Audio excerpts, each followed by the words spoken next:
క్షేమం ఇచ్చి ఆరోగ్యం ఇచ్చి నేను నడిపించాలని దైవసేవకులుగా మన మధ్యలో ఉన్నారు. ఉదయకాలంలో మరి 10:30 అయింది. కనీసం 11 గంటలకు మనం కార్యక్రమం చేస్తారు. ప్రోగ్రామ్ సీట్ల మాత్రం టైమింగ్ కానీ మనుషులు మాత్రం రాలేదు. ఒక ప్రార్థన చేస్తే పాట పాడుతుండగా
அடுத்தது சாங் நம்பர் 6 తెలుగు ఉందా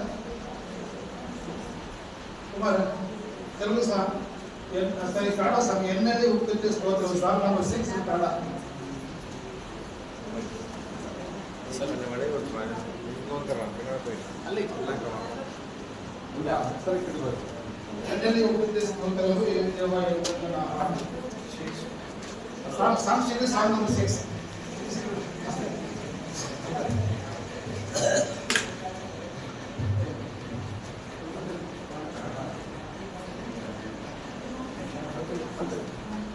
ಸಾಕಷ್ಟು ಕಡಸ ಮಾಡೋಣ ಎಲ್ಲೆಲ್ಲಿ ಹೋಗ್ತಿದೆ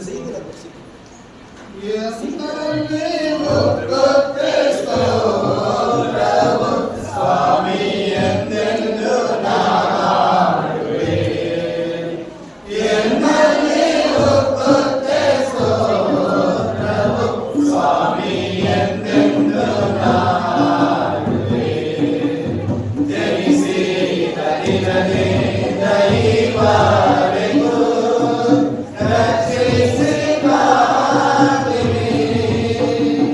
Yeah.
தாமஸ்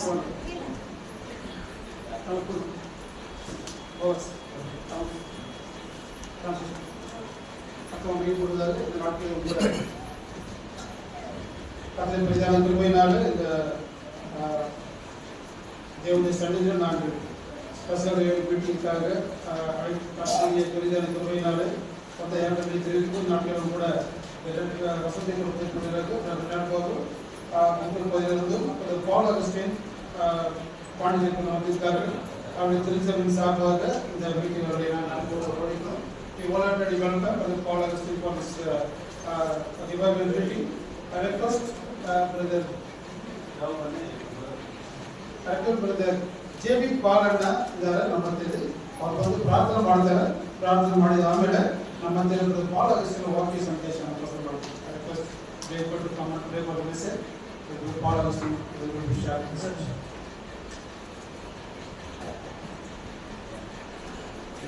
కలుసుకుంటే ప్రార్థిస్తుందా మనందరిలో ప్రేమించిన మా ప్రభువా మా రక్షకుడా మా నిబంధకుడా మా పరలోకపు మా తండ్రి దయచేసి ఈ ఉన్నతమైన ఈ శ్రేష్టమైన ఈ ప్రస్తుతమైన అత్యున్నత నామాన్ని ప్రభావం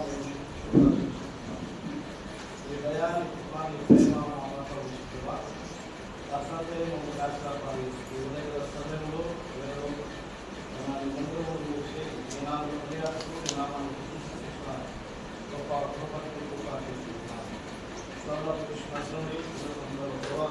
ప్రత్యేకమైన కూటాలు ఏర్పాటు చేసుకొని అనేక మంది చేసిన వారికి దివ్యమైన వారికి ఉపాధిని ఉత్సాహం కలుగుతారు.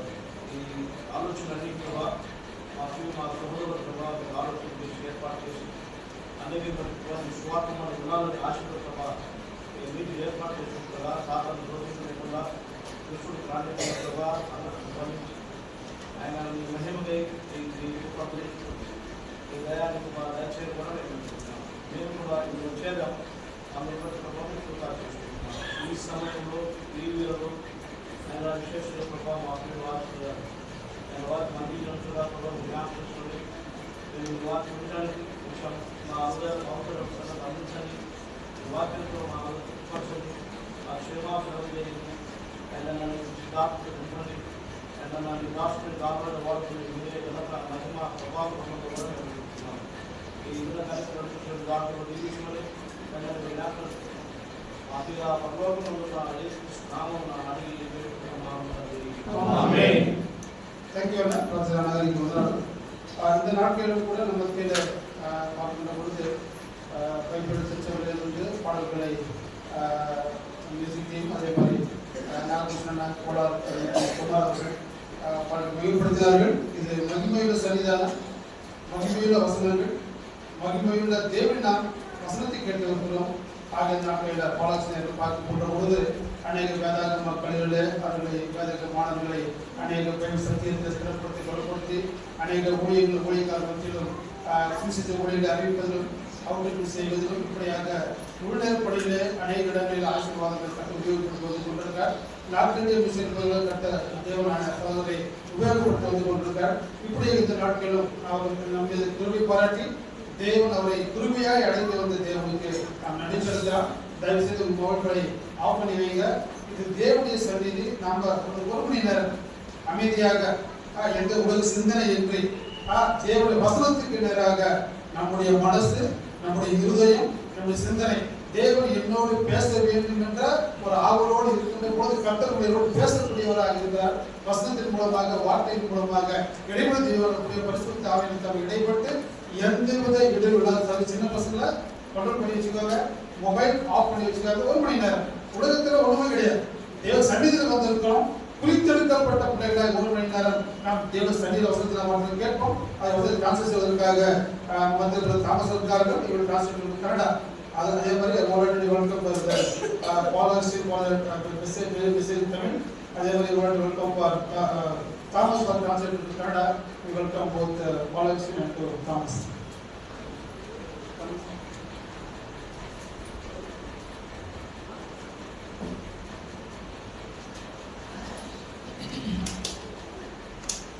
பரிசுத்தமான நாமம் அணியப்படுவதாக இந்த நேரத்தில் அவங்க எல்லாரையும் பார்க்கறதுல நான் அதிக ಸಂತೋಷಪಡುತ್ತೇನೆ. ಈ ದಿನ ನಿಮ್ಮನ್ನ ನೋಡುವ ವಿಷಯಗಳಲ್ಲಿ ನಾನು ಬಹಳ ಸಂತೋಷಪಡುತ್ತೇನೆ. முதல் முறையாக நீலச்சந்திரா இந்த சகோதர சபைக்கு அடியேன் வரணும். தேவனுடைய ಮೊಟ್ಟ ಮೊದಲನೇದಾಗಿ ಈ ಸಂದರ್ಭದಲ್ಲಿರ್ತಕ್ಕಂಥ ಸಭೆಗೆ ದಾಸನ ಬರುವಂತೆಯೂ தேவனுடைய வார்த்தையை உங்களோடு பகிர்ந்து கொள்வதிலும் நான் சந்தோஷப்படுகிறேன். ಕರ್ತನ ವಾಕ್ಯವನ್ನು ನಿಮ್ಮೊಂದಿಗೆ ಹಂಚಿಕೊಳ್ಳಲು ನಾನು ಸಂತೋಷಿಸುತ್ತೇನೆ. சபையினுடைய பக்தி விருத்தியை குறித்து இந்த நாட்களில் நாம் சிந்திக்க போகிறோம். ಸಭೆಯ ಭಕ್ತಿ ವಿದ್ಯೆಯನ್ನು ಕುರಿತು ಈ ದಿನ ನಿಮ್ಮೊಂದಿಗೆ ಧ್ಯಾನಿಸಲಿದ್ದೇನೆ. பக்தி விருத்தி என்று சொன்னால் கட்டப்படுதல் என்று அர்த்தமாகும். ಭಕ್ತಿ ವೃದ್ಧಿ ಎಂಬುದಾಗಿ ನಾವು ನೋಡುವಾಗ ಕಟ್ಟುವಂಥದ್ದು ಎಂಬುದಾಗಿ ನಾವು ತಿಳಿದುಕೊಳ್ಳಬೇಕು. இங்கிலீஷ்ல எடிஃபிகேஷன் சொல்றோம். எடிஃபிகேஷன் பில்டிங் அப், அதாவது கட்டப்படுதல். ಸಭೆಯನ್ನ ಭಕ್ತಿ ವೃದ್ಧಿಯಲ್ಲಿ ಬೆಳೆಸತಕ್ಕಂಥದ್ದು. சபையானது கட்டப்பட வேண்டுமானால் ಸಭೆ ಭಕ್ತಿ ವೃದ್ಧಿಯಲ್ಲಿ ಬೆಳೆಯಬೇಕಾದರೆ விசுவாசிகளாகிய நாம் நம்முடைய ஆவிக்குரிய வரங்களை நம்ம சபையில பயன்படுத்துவது அவசியமாகும். ವಿಶ್ವಾಸಿಗಳಾದ ನಾವು ನಮ್ಮ ಆತ್ಮೀಯ ಜೀವಿತದಲ್ಲಿ ದೇವರು ನಮಗೆ ಕೊಟ್ಟ ವರಗಳನ್ನ ಬಳಸಬೇಕು. அந்த ஆவிக்குரிய வரங்கள் எவ்வளவு முக்கியமானது, அதை பயன்படுத்துவது எவ்வளவு அவசியமானது என்று சொல்லி வேதம் அநேக ஆலோசனைகளை நமக்கு கொடுக்கிறது. ಆತ್ಮೀಯ ವರಗಳು ಎಷ್ಟು ಪ್ರಾಮುಖ್ಯ, ದೇವರ ವಾಕ್ಯ ಯಾವ ರೀತಿ ಅದನ್ನು ಉಪಯೋಗಿಸಬೇಕೆಂಬುದಾಗಿ ತಿಳಿಸುವಂತಾಗಿದೆ. நம்முடைய வரங்களை சபையில நாம் பயன்படுத்த வேண்டுமானால் அதற்கு முன்பு முதலாவது சபையானது எவ்வளவு முக்கியத்துவம் வாய்ந்தது என்கிற புரிதல் நமக்கு இருக்க வேண்டியது அவசியம். ದೇವರು ಕೊಟ್ಟ ವರಗಳನ್ನ ನಾವು ಉಪಯೋಗಿಸಬೇಕಾದರೆ ಸಭೆಯಲ್ಲಿರ್ತಕ್ಕಂಥ ನಾವು ಅದರ ಪ್ರಾಮುಖ್ಯತೆಯನ್ನು ತಿಳಿದುಕೊಳ್ಳಬೇಕು. தேவனுடைய திட்டத்தில் சபை எவ்வளவு முக்கிய பங்கு வகிக்கிறது, ದೇವರ ಒಂದು ಯೋಜನೆಯಲ್ಲಿ ಸಭೆ ಯಾವ ಮುಖ್ಯವಾದ ಭಾಗವನ್ನು ನಿರ್ವಹಿಸುತ್ತದೆ, கர்த்தர் சபைக்கு எவ்வளவு முக்கியத்துவம் கொடுக்கிறார், ಕರ್ತನು ಸಭೆಗೆ ಎಷ್ಟು ಪ್ರಾಮುಖ್ಯತೆಯನ್ನು ಕೊಡುತ್ತಾನೆ. வேதாகம நாட்களிலே கர்த்தராகிய இயேசு கிறிஸ்துவின் அப்போஸ்தலர்களாய் வாழ்ந்தவர்கள் சபைக்கு எவ்வளவு முக்கியத்துவம் கொடுத்திருக்கிறார்கள். ಮೊದಲ ಆದಿ ಸಭೆಯಲ್ಲಿ ಅಪೊಸ್ತಲರು ದೇವರ ವಾಕ್ಯಕ್ಕೆ ಎಷ್ಟು ಪ್ರಾಮುಖ್ಯತೆಯನ್ನು ಕೊಟ್ಟಿದ್ದಾರೆ. அதே போல பரிசுத்த வேதாகமமும் சபைக்கு எவ்வளவு முக்கியத்துவம் கொடுக்கிறது. ಅದೇ ರೀತಿಯಾಗಿ ಪರಿಶುದ್ಧ ಗ್ರಂಥ ದೇವರ ವಾಕ್ಯಕ್ಕೆ ಸಭೆಗೆ ಎಷ್ಟು ಪ್ರಾಮುಖ್ಯತೆಯನ್ನು ಕೊಡುತ್ತದೆ ಎಂಬುದಾಗಿ ನೋಡೋಣ. இதுதான் முதலாவது செய்தியில நம்ம படிக்கிறோம். ಮೊದಲ ಭಾಗದ ಸಂದೇಶದಲ್ಲಿ ನಾವು ಇದನ್ನು ಧ್ಯಾನಿಸಲಿದ್ದೇವೆ. அந்த சபையை பத்தி புரிஞ்சுக்கலனா சபையில வரங்களை பயன்படுத்த எனக்கு ஒரு ஆர்வமே வராது. ಸಭೆಯನ್ನು ಕುರಿತು ನಾವು ತಿಳಿದುಕೊಳ್ಳದೆ ಹೋದರೆ ಸಭೆಯಲ್ಲಿ ನನ್ನ ವರಗಳನ್ನು ಉಪಯೋಗಿಸುವ ವಿಷಯದಲ್ಲಿ ನನಗೆ ಆಸಕ್ತಿ ಉಂಟಾಗುವುದಿಲ್ಲ. அப்ப சபையினுடைய முக்கியத்துவத்தை குறித்து தான் இந்த முதல் செய்தியில நம்ம கேட்கிறோம். ಈ ಮೊದಲ ಧ್ಯಾನದಲ್ಲಿ ಸಭೆಯ ವರಗಳನ್ನು ಕುರಿತು ನಾವು ಸಂದೇಶವನ್ನು ಕೇಳಲಿದ್ದೇವೆ. எபேசியர் 3ஆம் அதிகாரத்துக்கு நீங்க திரும்பி பாருங்க. ಎಫೆಸರ ಪತ್ರಿಕೆ 3ನೇ ಅಧ್ಯಾಯ. எபேசியர் 3ஆம் அதிகாரத்திலே சபையை குறித்த ஒரு ரகசியத்தை அப்போஸ்தலனாகிய பவுல் வெளிப்படுத்துகிறார். ಎಫೆಸ ಸಭೆ 3ನೇ ಅಧ್ಯಾಯದಲ್ಲಿ ಸಂತ ಪೌಲರು ಸಭೆಯ ಒಂದು ರಹಸ್ಯವನ್ನು ಬಯಲುಪಡಿಸುತ್ತಿದ್ದಾರೆ. அது தமிழ்ல 3வது வசனத்திலே அந்த ரகசியத்தினுடைய உள்ளடக்கம் காணப்படுகிறது. 3ನೇ ವಾಕ್ಯದಲ್ಲಿ ಅದರ ಒಂದು ಮರ್ಮವನ್ನ ನಾವು ತಿಳಿದುಕೊಳ್ಳುತ್ತೇವೆ. எபேசியர் 3ஆம் அதிகாரத்துக்கு நீங்க திரும்பி பாருங்க. ಎಫೆಸ ಪತ್ರಿಕೆ 3ನೇ ಅಧ್ಯಾಯಕ್ಕೆ ನಿಮ್ಮ ಪರಿಶುದ್ಧ ಗ್ರಂಥವನ್ನು ತಿಳಿಸಿಕೊಳ್ಳಿ. அதனுடைய 3வது வசனத்தை நம்ம முதலாவது வாசிக்கலாம். ಅದರ 3ನೇ ವಾಕ್ಯವನ್ನ ಮೊಟ್ಟ ಮೊದಲನೇದಾಗಿ ನಾವು ಓದಿಕೊಳ್ಳುವ.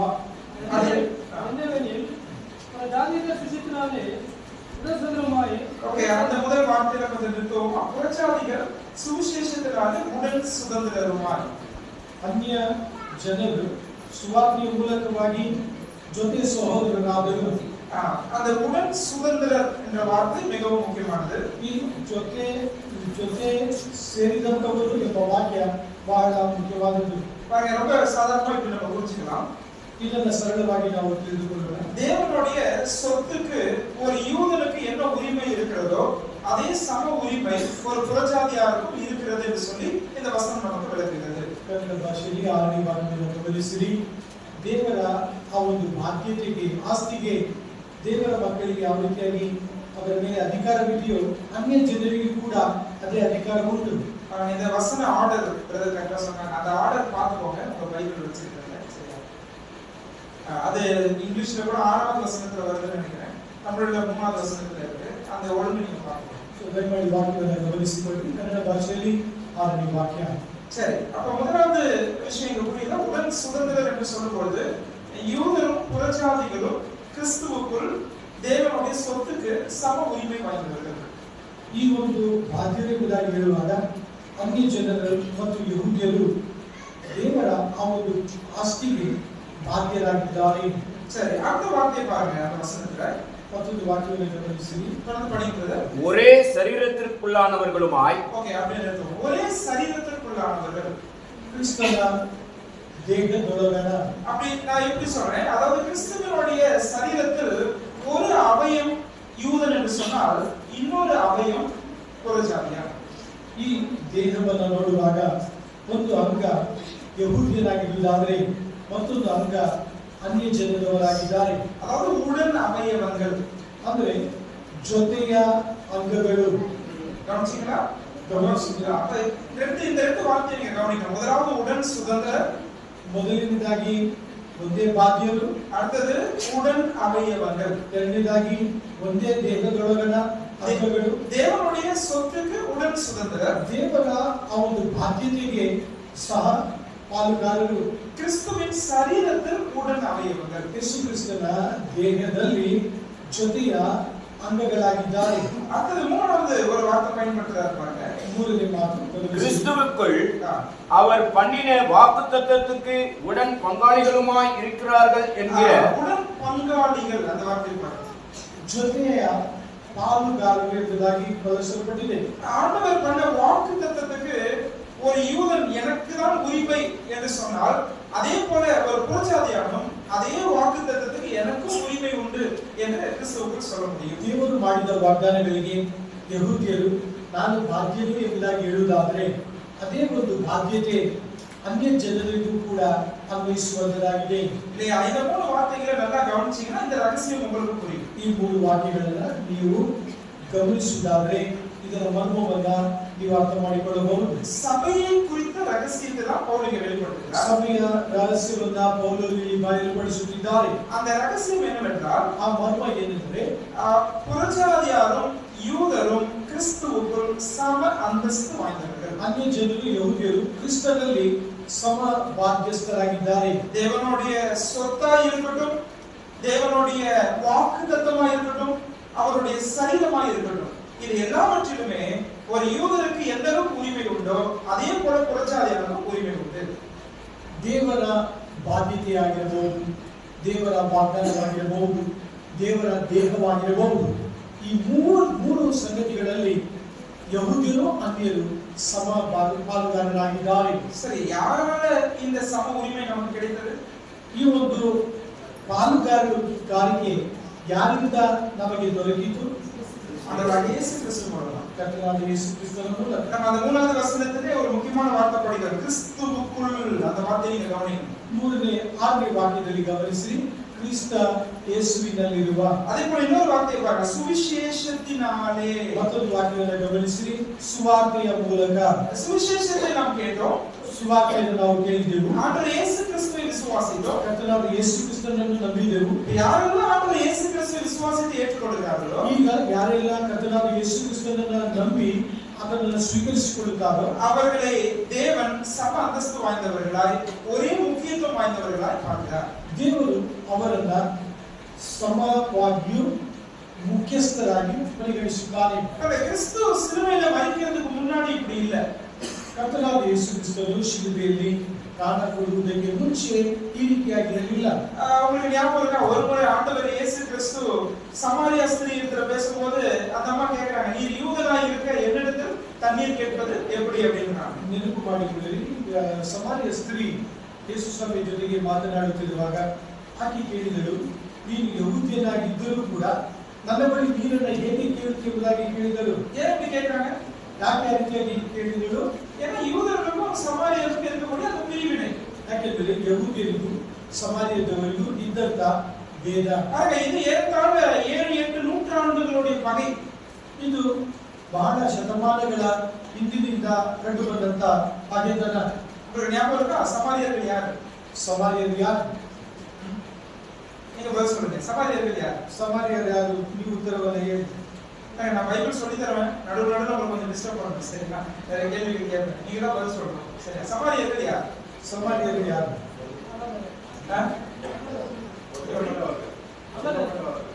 ஓகே, ஆகாதவர்கள் பொறுமையா அப்படி பொதுவா சொல்லலாம். சரி, குறிப்பா தைரியமா சொல்லுங்க, சமாரியன்ற பேக்ரவுண்ட் எங்க இருந்து வருது? யாரோ ಈ ಸಮಾರ್ಯದ ಹಿನ್ನೆಲೆ ಎಲ್ಲಿಂದ ಬರ್ತದೆ? யூதர்கள் வந்து புறஜாதியோட சம்பந்தம் வச்சதுனால அவங்க வெரி குட் வெரி குட். குறிப்பா புறஜாதிகள் எந்த புறஜாதிகளோட சம்பந்தம் வைத்தார்கள்? Very good. சரி, நான் சொல்றேன். கிமு கிறிஸ்துவுக்கு முன் 722ஆம் ஆண்டிலே ಕ್ರಿಸ್ತ ಪೂರ್ವ 725ನೇ ಶತಮಾನದಲ್ಲಿ அசீரியர்கள் வல்லரசால் உலகத்தை ஆட்சி செய்து கொண்டிருந்தார்கள். ಅಶ್ಶೂರ್ಯರು ತಮ್ಮ ಆಳ್ವಿಕೆಯನ್ನು ನಡೆಸುತ್ತಿದ್ದರು. அசீரியர்கள் இஸ்ரவேல் மக்களை சிறைபிடிக்க வந்தார்கள். ಅಶ್ಶೂರ್ಯರು ಇಸ್ರೇಲ್ ಮಕ್ಕಳನ್ನ ಸೆರೆ ಹಿಡಿಯಲು ಬಂದರು. அவர்கள் இவர்களை வீழ்த்தி, அதாவது இஸ்ரவேலர்களை அசீரியர்கள் வீழ்த்தி அவர்களை சிறைபிடிப்புக்கு கொண்டு போகும்போது சில அசீரியர்களை விட்டு செல்வார்கள். ಈ ಅಶ್ಶೂರ್ಯರು ಇಸ್ರೇಲರನ್ನ ಸೆರೆ ಹಿಡಿದು ಹೋಗುವಾಗ ಕೆಲವು ಯಹೂದ್ಯರನ್ನ ಬಿಟ್ಟು ಹೋಗುತ್ತಿದ್ದರು. அந்த விடப்பட்ட அசீரியர்கள் இங்க இருக்கிற யூதர்களோடு சம்பந்தம் கலந்து அதுக்கு பிறகு வந்த தலைமுறையினருடைய பெயர் தான் சமாரியர்கள். ಆ ಯಹೂದ್ಯರು ಕೆಲವು ಅಶ್ಶೂರ್ಯರ ಸಂಗಡ ಸಂಬಂಧವನ್ನ ಮಾಡಿದಂತವರೇ ಇಲ್ಲಿ ಸಮಾರ್ಯರೆಂಬುದಾಗಿ ಕರೆಯಲ್ಪಡುತ್ತಾರೆ. இது எங்க ಆರಂಭಿಸಿದೆ? ಇದು ಎಲ್ಲಿ ಪ್ರಾರಂಭಿಸಲ್ಪಡುತ್ತಿದೆ? கிமு 8வது நூற்றாண்டில். ಕರ್ತನಾದ ಯೇಸು ಕ್ರಿಸ್ತನು ಜನಿಸುವುದಕ್ಕೆ ಮುಂಚೆ 809ನೇ ಶತಮಾನದಲ್ಲಿ ನಡೆದಿದ್ದಂಥದ್ದು. அப்ப யூதர்கள் சமாரியர்களுடைய யூதர்கள் அசீரியர்களுடைய கலப்பு தான் சமாரியர்கள். ಯಹೂದ್ಯರು ಅಶ್ಶೂರ್ಯರು ಇವರ ಒಂದು ಬೆಸುಗೆಯ ಮೂಲಕವಾಗಿ ಬಂದಂತ ಸಂತತಿಯೇ ಈ ಸಮಾರ್ಯ ಸಂತತಿ. உங்களுக்கு புரியுதா? எல்லாருக்கும் புரியுதா? எல்லாருக்கும் நோட்ஸ் எடுக்கிற பழக்கம் இருக்குதா? நிறைய பேர் என்னையே பார்த்து நோட்ஸ் எடுக்கிறீங்க. நோட்ஸ் எடுத்தீங்கன்னா கொஞ்சம் நல்லா இருக்கும். சரி, எழுதுற பழக்கம் இருக்கா? சாம் சீட்ல டிரான்ஸ்லேட் பண்ண மாட்டேன். அவர் எழுதுறாரு. சாம் சீட்ல ஒயிட் ஷீட் ஆட் பண்ணிருக்கோம். ஆமா, நோட்ஸ் எடுக்கிறவங்க அந்த ஒயிட் ஷீட் ஆட் பண்ணிக்கலாம். ஒரு ஷீட் நோட்ஸ் ஆட் பண்ணிக்கலாம். Okay, very good. யாரெல்லாம் நோட் கொண்டு வரீங்களோ இது நீங்க யூஸ் பண்ணிக்கலாம். ஓகே, சோ சமாரியர்கள் கிமு 8ஆம் நூற்றாண்டிலிருந்து உருவானார்கள். ಈ ಸಮಾರ್ಯರು ಕ್ರಿಸ್ತ ಪೂರ್ವ 809ನೇ ಶತಮಾನದಲ್ಲಿ ಕಂಡು ಬಂದರು. அப்பத்திலிருந்து யூதர்களுக்கும் சமாரியர்களுக்கும் ஆகாது. ಆ ಸಮಯದಿಂದ ಯಹೂದ್ಯರಿಗೂ ಸಮಾರ್ಯದವರಿಗೂ ಇಬ್ಬರಿಗೂ ಅಭಿತನವನ್ನು ನೋಡುತ್ತೇವೆ. இந்த யூதர்கள் சமாரியர்கள் தண்ணி கூட வாங்கி குடிக்க மாட்டாங்க. ಈ ಯಹೂದ್ಯರು ಸಮಾರ್ಯರ ಬಳಿ ನೀರನ್ನು ಕೂಡ ತೆಗೆದುಕೊಳ್ಳುತ್ತಿರಲಿಲ್ಲ. அவங்க ஊர் வழியா நடந்து போக மாட்டாங்க. ಅವರ ಊರಿನ ನಡುವೆ ನಡೆದು ಹೋಗುತ್ತಿರಲಿಲ್ಲ. இஸ்ரவேல் தேசத்தினுடைய வடபகுதி பாத்தீங்கன்னா கலிலேயா. ಇಸ್ರಾಯೇಲಿನ ದಕ್ಷಿಣ ದಿಕ್ಕಿನಲ್ಲಿ ನೋಡುವಾಗ ಗಲಿಲೇಯವನ್ನು ಎಂಬುದಾಗಿ ನೋಡುತ್ತೇವೆ. கீழே தென் பகுதி பாத்தீங்கன்னா யூதேயான்னு சொல்லுவாங்க. ಉತ್ತರ ದಿಕ್ಕಿನಲ್ಲಿ ನೋಡುವಾಗ ಯೂದಯವನ್ನು ನಾವು ನೋಡುತ್ತೇವೆ. சென்டர்ல இருக்கிறது தான் சமாரியா. ಮಧ್ಯದಲ್ಲಿ ಇರ್ತಕ್ಕಂಥದ್ದು ಸಮಾರ್ಯ. இப்ப கலிலேயாவிலிருந்து யூதேயாவுக்கு வந்தாலும் யூதேயாவிலிருந்து கலிலேயாவுக்கு போனாலும் சமாரியா வழியா இந்த யூதர்கள் நடந்து போக மாட்டாங்க. ಗಲಿಲೇಯದಿಂದ ಯೂದಯಕ್ಕೆ ಬರುವುದಾದರೂ ಯೂದಯದಿಂದ ಗಲಿಲೇಯಕ್ಕೆ ಹೋಗಬೇಕಾದರೂ ಸಮಾರ್ಯವನ್ನು ಅವರು ಹಾದು ಹೋಗುತ್ತಿರಲಿಲ್ಲ. இந்த ஊர் வழியா போகவே கூடாதுன்னு அவங்க தனியா 2 ரூட் வச்சிருந்தாங்க. ಈ ಊರಿನ ಮಧ್ಯೆ ಪ್ರವೇಶ ಮಾಡಬಾರದು ಎಂಬುದಕ್ಕೋಸ್ಕರ ಅವರು ಬೇರೆ ಮಾರ್ಗವನ್ನ ಹೊಂದಿದ್ದರು. பிரியமானவர்களே, இப்படிப்பட்ட பகை தான் யூதர்களுக்கும் சமாரியர்களுக்கும் இருந்தது. ಪ್ರಿಯರೇ, ಈ ರೀತಿಯಾದಂತಹ ಹಗೆತನ ಸಮಾರ್ಯದವರಿಗೂ ಯಹೂದ್ಯರಿಗೂ ಇತ್ತು. உங்களுக்கு ஞாபகம் இருக்கா? ஒரு முறை ஆண்டவர் இயேசு சுவாமி அவருடைய சீஷர்களிடத்துல சமாரியாவுல எனக்கு தங்கறதுக்கு ஒரு இடம் பாருங்கன்னு சொல்றப்போ இவங்க போய் பாக்குறப்போ அவங்க கொடுக்கல இல்லையா? தங்கறதுக்கு இடம் கொடுக்க மாட்டாங்க. ಒಮ್ಮೆ ಶಿಷ್ಯರಿಗೆ ಹೇಳಿದರು ಸಮಾರ್ಯದಲ್ಲಿ ಉಳಿದುಕೊಳ್ಳಲು ಸ್ಥಳ ನೋಡಿ ಎಂಬುದಾಗಿ ಹೇಳಿದಾಗ ಸಮಾರ್ಯದಲ್ಲಿ ಸ್ಥಳ ಕೊಡಲಿಲ್ಲ. ஏன் அவங்களுக்கு தங்கறதுக்கு இடம் கொடுக்கல? ಯಾಕೆ ಉಳಿದುಕೊಳ್ಳಲು ಸ್ಥಳ ಕೊಡಲಿಲ್ಲ? நீங்க லூக்கா 9ஆம் அதிகாரம் படிச்சு பாத்தீங்கன்னா அவர் எருசலேமுக்கு போவதற்காக தன்னுடைய முகத்தை திருப்பினார். ಲೂಕ 9ನೇ ಅಧ್ಯಾಯವನ್ನು ನೀವು ಓದುವುದಾದರೆ ಆತನು ಯೆರೂಸಲೇಮಿಗೆ ಪ್ರಯಾಣ ಮಾಡುವ ಕಾರಣ ಮುಖವನ್ನ ಆ ಕಡೆ ತಿರುಗಿಸಿದನು ಅದನ್ನಾಗಿ ಓದುತ್ತೇವೆ. அதனால இவங்க இடம் தர மாட்டேன்னு சொன்னாங்க. ಆದ ಕಾರಣ ಇವರು ಅವರಿಗೆ ಸ್ಥಳ ಕೊಡುವುದಿಲ್ಲ ಎಂಬುದಾಗಿ ಹೇಳಿದರು. அப்ப இந்த பகையை நீங்கள் புரிந்து கொள்ள வேண்டும். ಈ ಒಂದು ಹಗೆತನವನ್ನ ನೀವು ಅರ್ಥ ಮಾಡಿಕೊಳ್ಳಬೇಕು. இது யூதருக்கும் சமாரியருக்கும் இடையே இருக்கக்கூடிய பகை. ಇದು ಯಹೂದ್ಯರಿಗೂ ಸಮಾರ್ಯರಿಗೂ ಮಧ್ಯೆ ಇರತಕ್ಕಂತ ಒಂದು ಭೇದ. ஏறத்தாழ 7-8 நூற்றாண்டுகளா இருக்கக்கூடிய பகை. ಹೆಚ್ಚು ಕಡಿಮೆ 8-9 ಶತಮಾನಗಳು ಹಗೆತನ. இவ்வளவு நூற்றாண்டுகளுடைய பகையை ஆண்டவராகிய இயேசு கிறிஸ்து சிலுவையிலே தகர்த்தெறிந்தார். ಈ ಇಷ್ಟೊಂದು ಶತಮಾನಗಳ ಹಗೆತನವನ್ನ ಕರ್ತನಾದ ಯೇಸು ಕ್ರಿಸ್ತನು ಶಿಲುಬೆಯಲ್ಲಿ ತೆಗೆದುಹಾಕಿದನು. இதுதான் சிலுவை குறித்த மேன்மையான விஷயம். ಇದೇ ಶಿಲುಬೆಯ ವಿಷಯದಲ್ಲಿ ಹೆಚ್ಚಳ ಪಡತಕ್ಕಂಥದ್ದು. ஆண்டவர் இயேசு கிறிஸ்து யூதருக்காக மட்டும் ரத்தம் சிந்தல, சமாரியருக்காகவும் ரத்தம் சிந்தினார். ಕರ್ತನಾದ ಯೇಸು ಕ್ರಿಸ್ತನು ಯಹೂದ್ಯರಿಗೋಸ್ಕರ ಮಾತ್ರ ಆತನು ರಕ್ತವನ್ನು ಸುರಿಸಲಿಲ್ಲ, ಸಮಾರ್ಯದವರಿಗೂ ಕೂಡ ರಕ್ತವನ್ನು ಸುರಿಸಿದನು. கிறிஸ்துவை விசுவாசித்து ஏற்றுக்கொள்ளுகிற யூதரா இருக்கட்டும் சமாரியரா இருக்கட்டும் இருவருமே சம அந்தஸ்து வாய்ந்தவர்களா கிறிஸ்துவுக்குள் ಯೇಸು இருக்கிறார்கள். ಕ್ರಿಸ್ತನನ್ನು ನಂಬಿ ಆತನನ್ನು ಸ್ವಂತ ರಕ್ಷಕನಾಗಿ ಸ್ವೀಕರಿಸಿಕೊಳ್ಳುವ ಯಹೂದ್ಯರಾಗಿರಬಹುದು, ಕ್ರೈಸ್ತರಾಗಿರಬಹುದು, ಅವರಿಬ್ಬರು ಕೂಡ ಕರ್ತನಿಗೆ ಸಮ. சரி, புறஜாதிகளை இப்ப எடுத்துக்கோமே.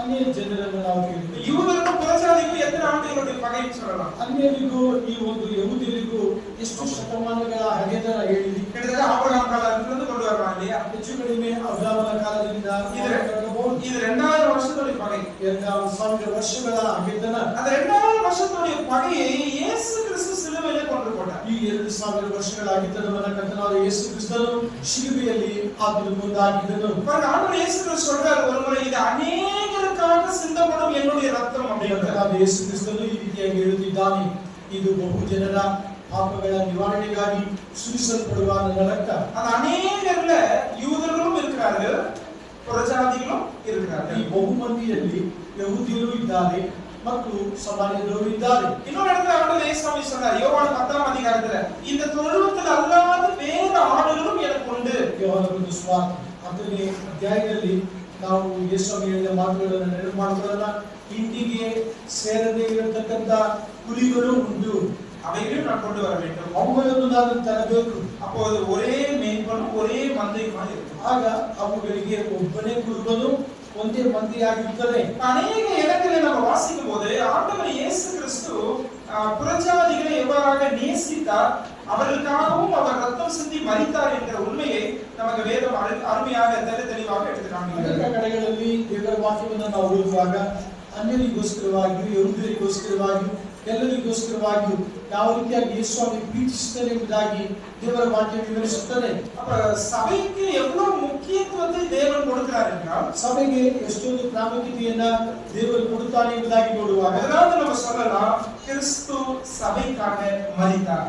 ಮೊಟ್ಟ ಮೊದಲನೇದಾಗಿ ನಾವು ಹೇಳಬಹುದು, ಕರ್ತನಾದ ಯೇಸು ಕ್ರಿಸ್ತನು ಸಭೆಗೋಸ್ಕರ ಪ್ರಾಣವನ್ನು ಕೊಟ್ಟನು. அதான் இந்த 3வது வசனம் நமக்கு எடுத்து சொல்றது. ಆದ ಕಾರಣ ಈ 3ನೇ ವಾಕ್ಯದಲ್ಲಿ ನಾವು ಅದನ್ನು ಓದುತ್ತೇವೆ. இல்லையா? இப்படிப்பட்ட ஒற்றுமைக்காக யூதருக்கும் புறஜாதிகளுக்கும் அந்த சம அந்தஸ்து கிடைக்க வேண்டும் என்பதற்காக கர்த்தராகிய இயேசு கிறிஸ்து சிலுவையிலே மரித்தார். ಯಹೂದ್ಯರಿಗೂ ಅನ್ಯ ಜನರಿಗೂ ಸಮ ಪಾಲುಗಾರಿಕೆ ದೊರಕಬೇಕೆಂಬುದಾಗಿ ಕರ್ತನಾದ ಯೇಸು ಕ್ರಿಸ್ತನು ಶಿಲುಬೆಯಲ್ಲಿ ಪ್ರಾಣವನ್ನು ಕೊಟ್ಟನು. அவர் தம்முடைய ஜீவனையே கொடுத்தார். ಆತನು ತನ್ನ ಜೀವವನ್ನು ಕೊಟ್ಟನು. அவர் எல்லாரையும் நேசித்தார். ಆತನು ಎಲ್ಲರನ್ನು ಪ್ರೀತಿಸಿದನು. எல்லாருக்காகவும் சிலுவையில் அடிக்கப்பட்டார். ಎಲ್ಲರಿಗೋಸ್ಕರ ಶಿಲುಬೆಯಲ್ಲಿ ಆತನು ಜಜ್ಜಲ್ಪಟ್ಟನು. எல்லாருக்காகவும் சிலுவையில் ரத்தம் சிந்தினார். ಎಲ್ಲರಿಗೋಸ್ಕರ ಶಿಲುಬೆಯಲ್ಲಿ ರಕ್ತವನ್ನು ಸುರಿಸಿದನು. 1 கொரிந்தியர் 12:13 இப்படி படிக்கிறோம். 1 ಕೊರಿಂಥ 12ನೇ ಅಧ್ಯಾಯ 13ನೇ ವಾಕ್ಯ. நம்ம யூதன் என்றும் அல்ல, கிரேக்கன் என்றும் அல்ல, நம்ம எல்லாரும் ஒரே ஆவியினாலே ஒரே சரீரத்திற்குள்ளாக ஞானஸ்நானம் பண்ணப்பட்டோம். 1 ಕೊರಿಂಥ 1ನೇ ಅಧ್ಯಾಯ 12 13 ವಾಕ್ಯ. நாம் யூதராயினும் கிரேக்கராயினும் அடிமைகளாயினும் சுயாதீனராயினும் எல்லாரும் ஒரே ஆவியினாலே ஒரே சரீரத்திற்குள்ளாக ஞானஸ்தானம் பண்ணப்பட்டு எல்லாரும் ஒரே ஆவிக்குள்ளாகவே தாழ்ந்திருக்கப்பட்டோம். ನಾನು ಪೌಲನು, ಇಲ್ಲವೇ ನಾನು ಅಪೊಲ್ಲೋಸನು, ಅಥವಾ ನನಗೆ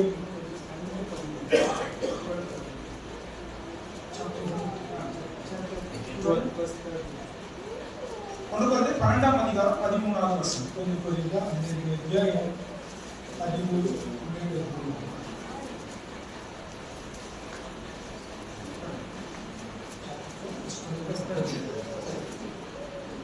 ಹಾಗೆ ಕ್ರಿಸ್ತನು ಯಹೂದ್ಯರಾಗಿ ಗ್ರೀಕರಾಗಿ ದಾಸರಾಗಿ ಸ್ವತಂತ್ರರಾಗಿ ನಾವೆಲ್ಲರೂ ಒಂದೇ ದೇಹವಾಗುವುದಕ್ಕಾಗಿ ಒಂದೇ ಆತ್ಮನಲ್ಲಿ ದೀಕ್ಷಾಸ್ನಾನ ಮಾಡಿಸಿಕೊಂಡೆವು. ಒಂದೇ ಆತ್ಮ ನಮ್ಮೆಲ್ಲರಿಗೂ ಮಾನವಾಗಿ ಕೊಡಲ್ಪಟ್ಟಿತು. இந்த சத்தியத்துல இந்த வசனம் நமக்கு சொல்லுது இல்லையா? ಈ ಒಂದು ಸತ್ಯವನ್ನ ದೇವರ ವಾಕ್ಯ ಮಾತನಾಡುತ್ತದೆ. யூதர், கிரேக்கர், அடிமைகள், சுயாதீனர், இந்த பிரிவுகள் அந்த இடத்துல வருது. இது எல்லாமே கிறிஸ்துவுக்குள்ளாக அந்த பிரிவுகளை தேவன் நீக்கி போட்டு இவங்க எல்லாரையும் ஒன்றாக சபையிலே கிறிஸ்துவின் சரீரத்தில் ஆண்டவர் இணைக்கிறார். ಈ ವಾಕ್ಯಗಳನ್ನು ನೀವು ಗಮನಿಸುವುದಾದರೆ ಯಹೂದ್ಯನು, ಗ್ರೀಕನು, ಇಲ್ಲಿರ್ತಕ್ಕಂಥ ಭಿನ್ನ ಭೇದ ಎಲ್ಲವನ್ನೂ ಕೂಡ ಶಿಲುಬೆಯಲ್ಲಿ ಆತನು ನಿರ್ಮೂಲ ಮಾಡಿದನು. சரி, இதான் முதலாவது விஷயத்தை நம்ம புரிஞ்சுக்கிறோம். ಇದು ಮೊದಲನೆಯ ಸಂಗತಿಯನ್ನು ನಾವು ಕಲಿತುಕೊಳ್ಳೋಣ. கிறிஸ்து இப்படிப்பட்ட சபைக்காக தான், இப்படிப்பட்ட ஒற்றுமைக்காக தான் தம்முடைய ஜீவனையே சிலுவையிலே கொடுத்தார். ಸಭೆಯ ಐಕ್ಯತೆಗೋಸ್ಕರವಾಗಿ ಕರ್ತನಾದ ಯೇಸು ಕ್ರಿಸ್ತನು ಶಿಲುಬೆಯಲ್ಲಿ ತನ್ನ ಪ್ರಾಣವನ್ನು ಕೊಟ್ಟನು.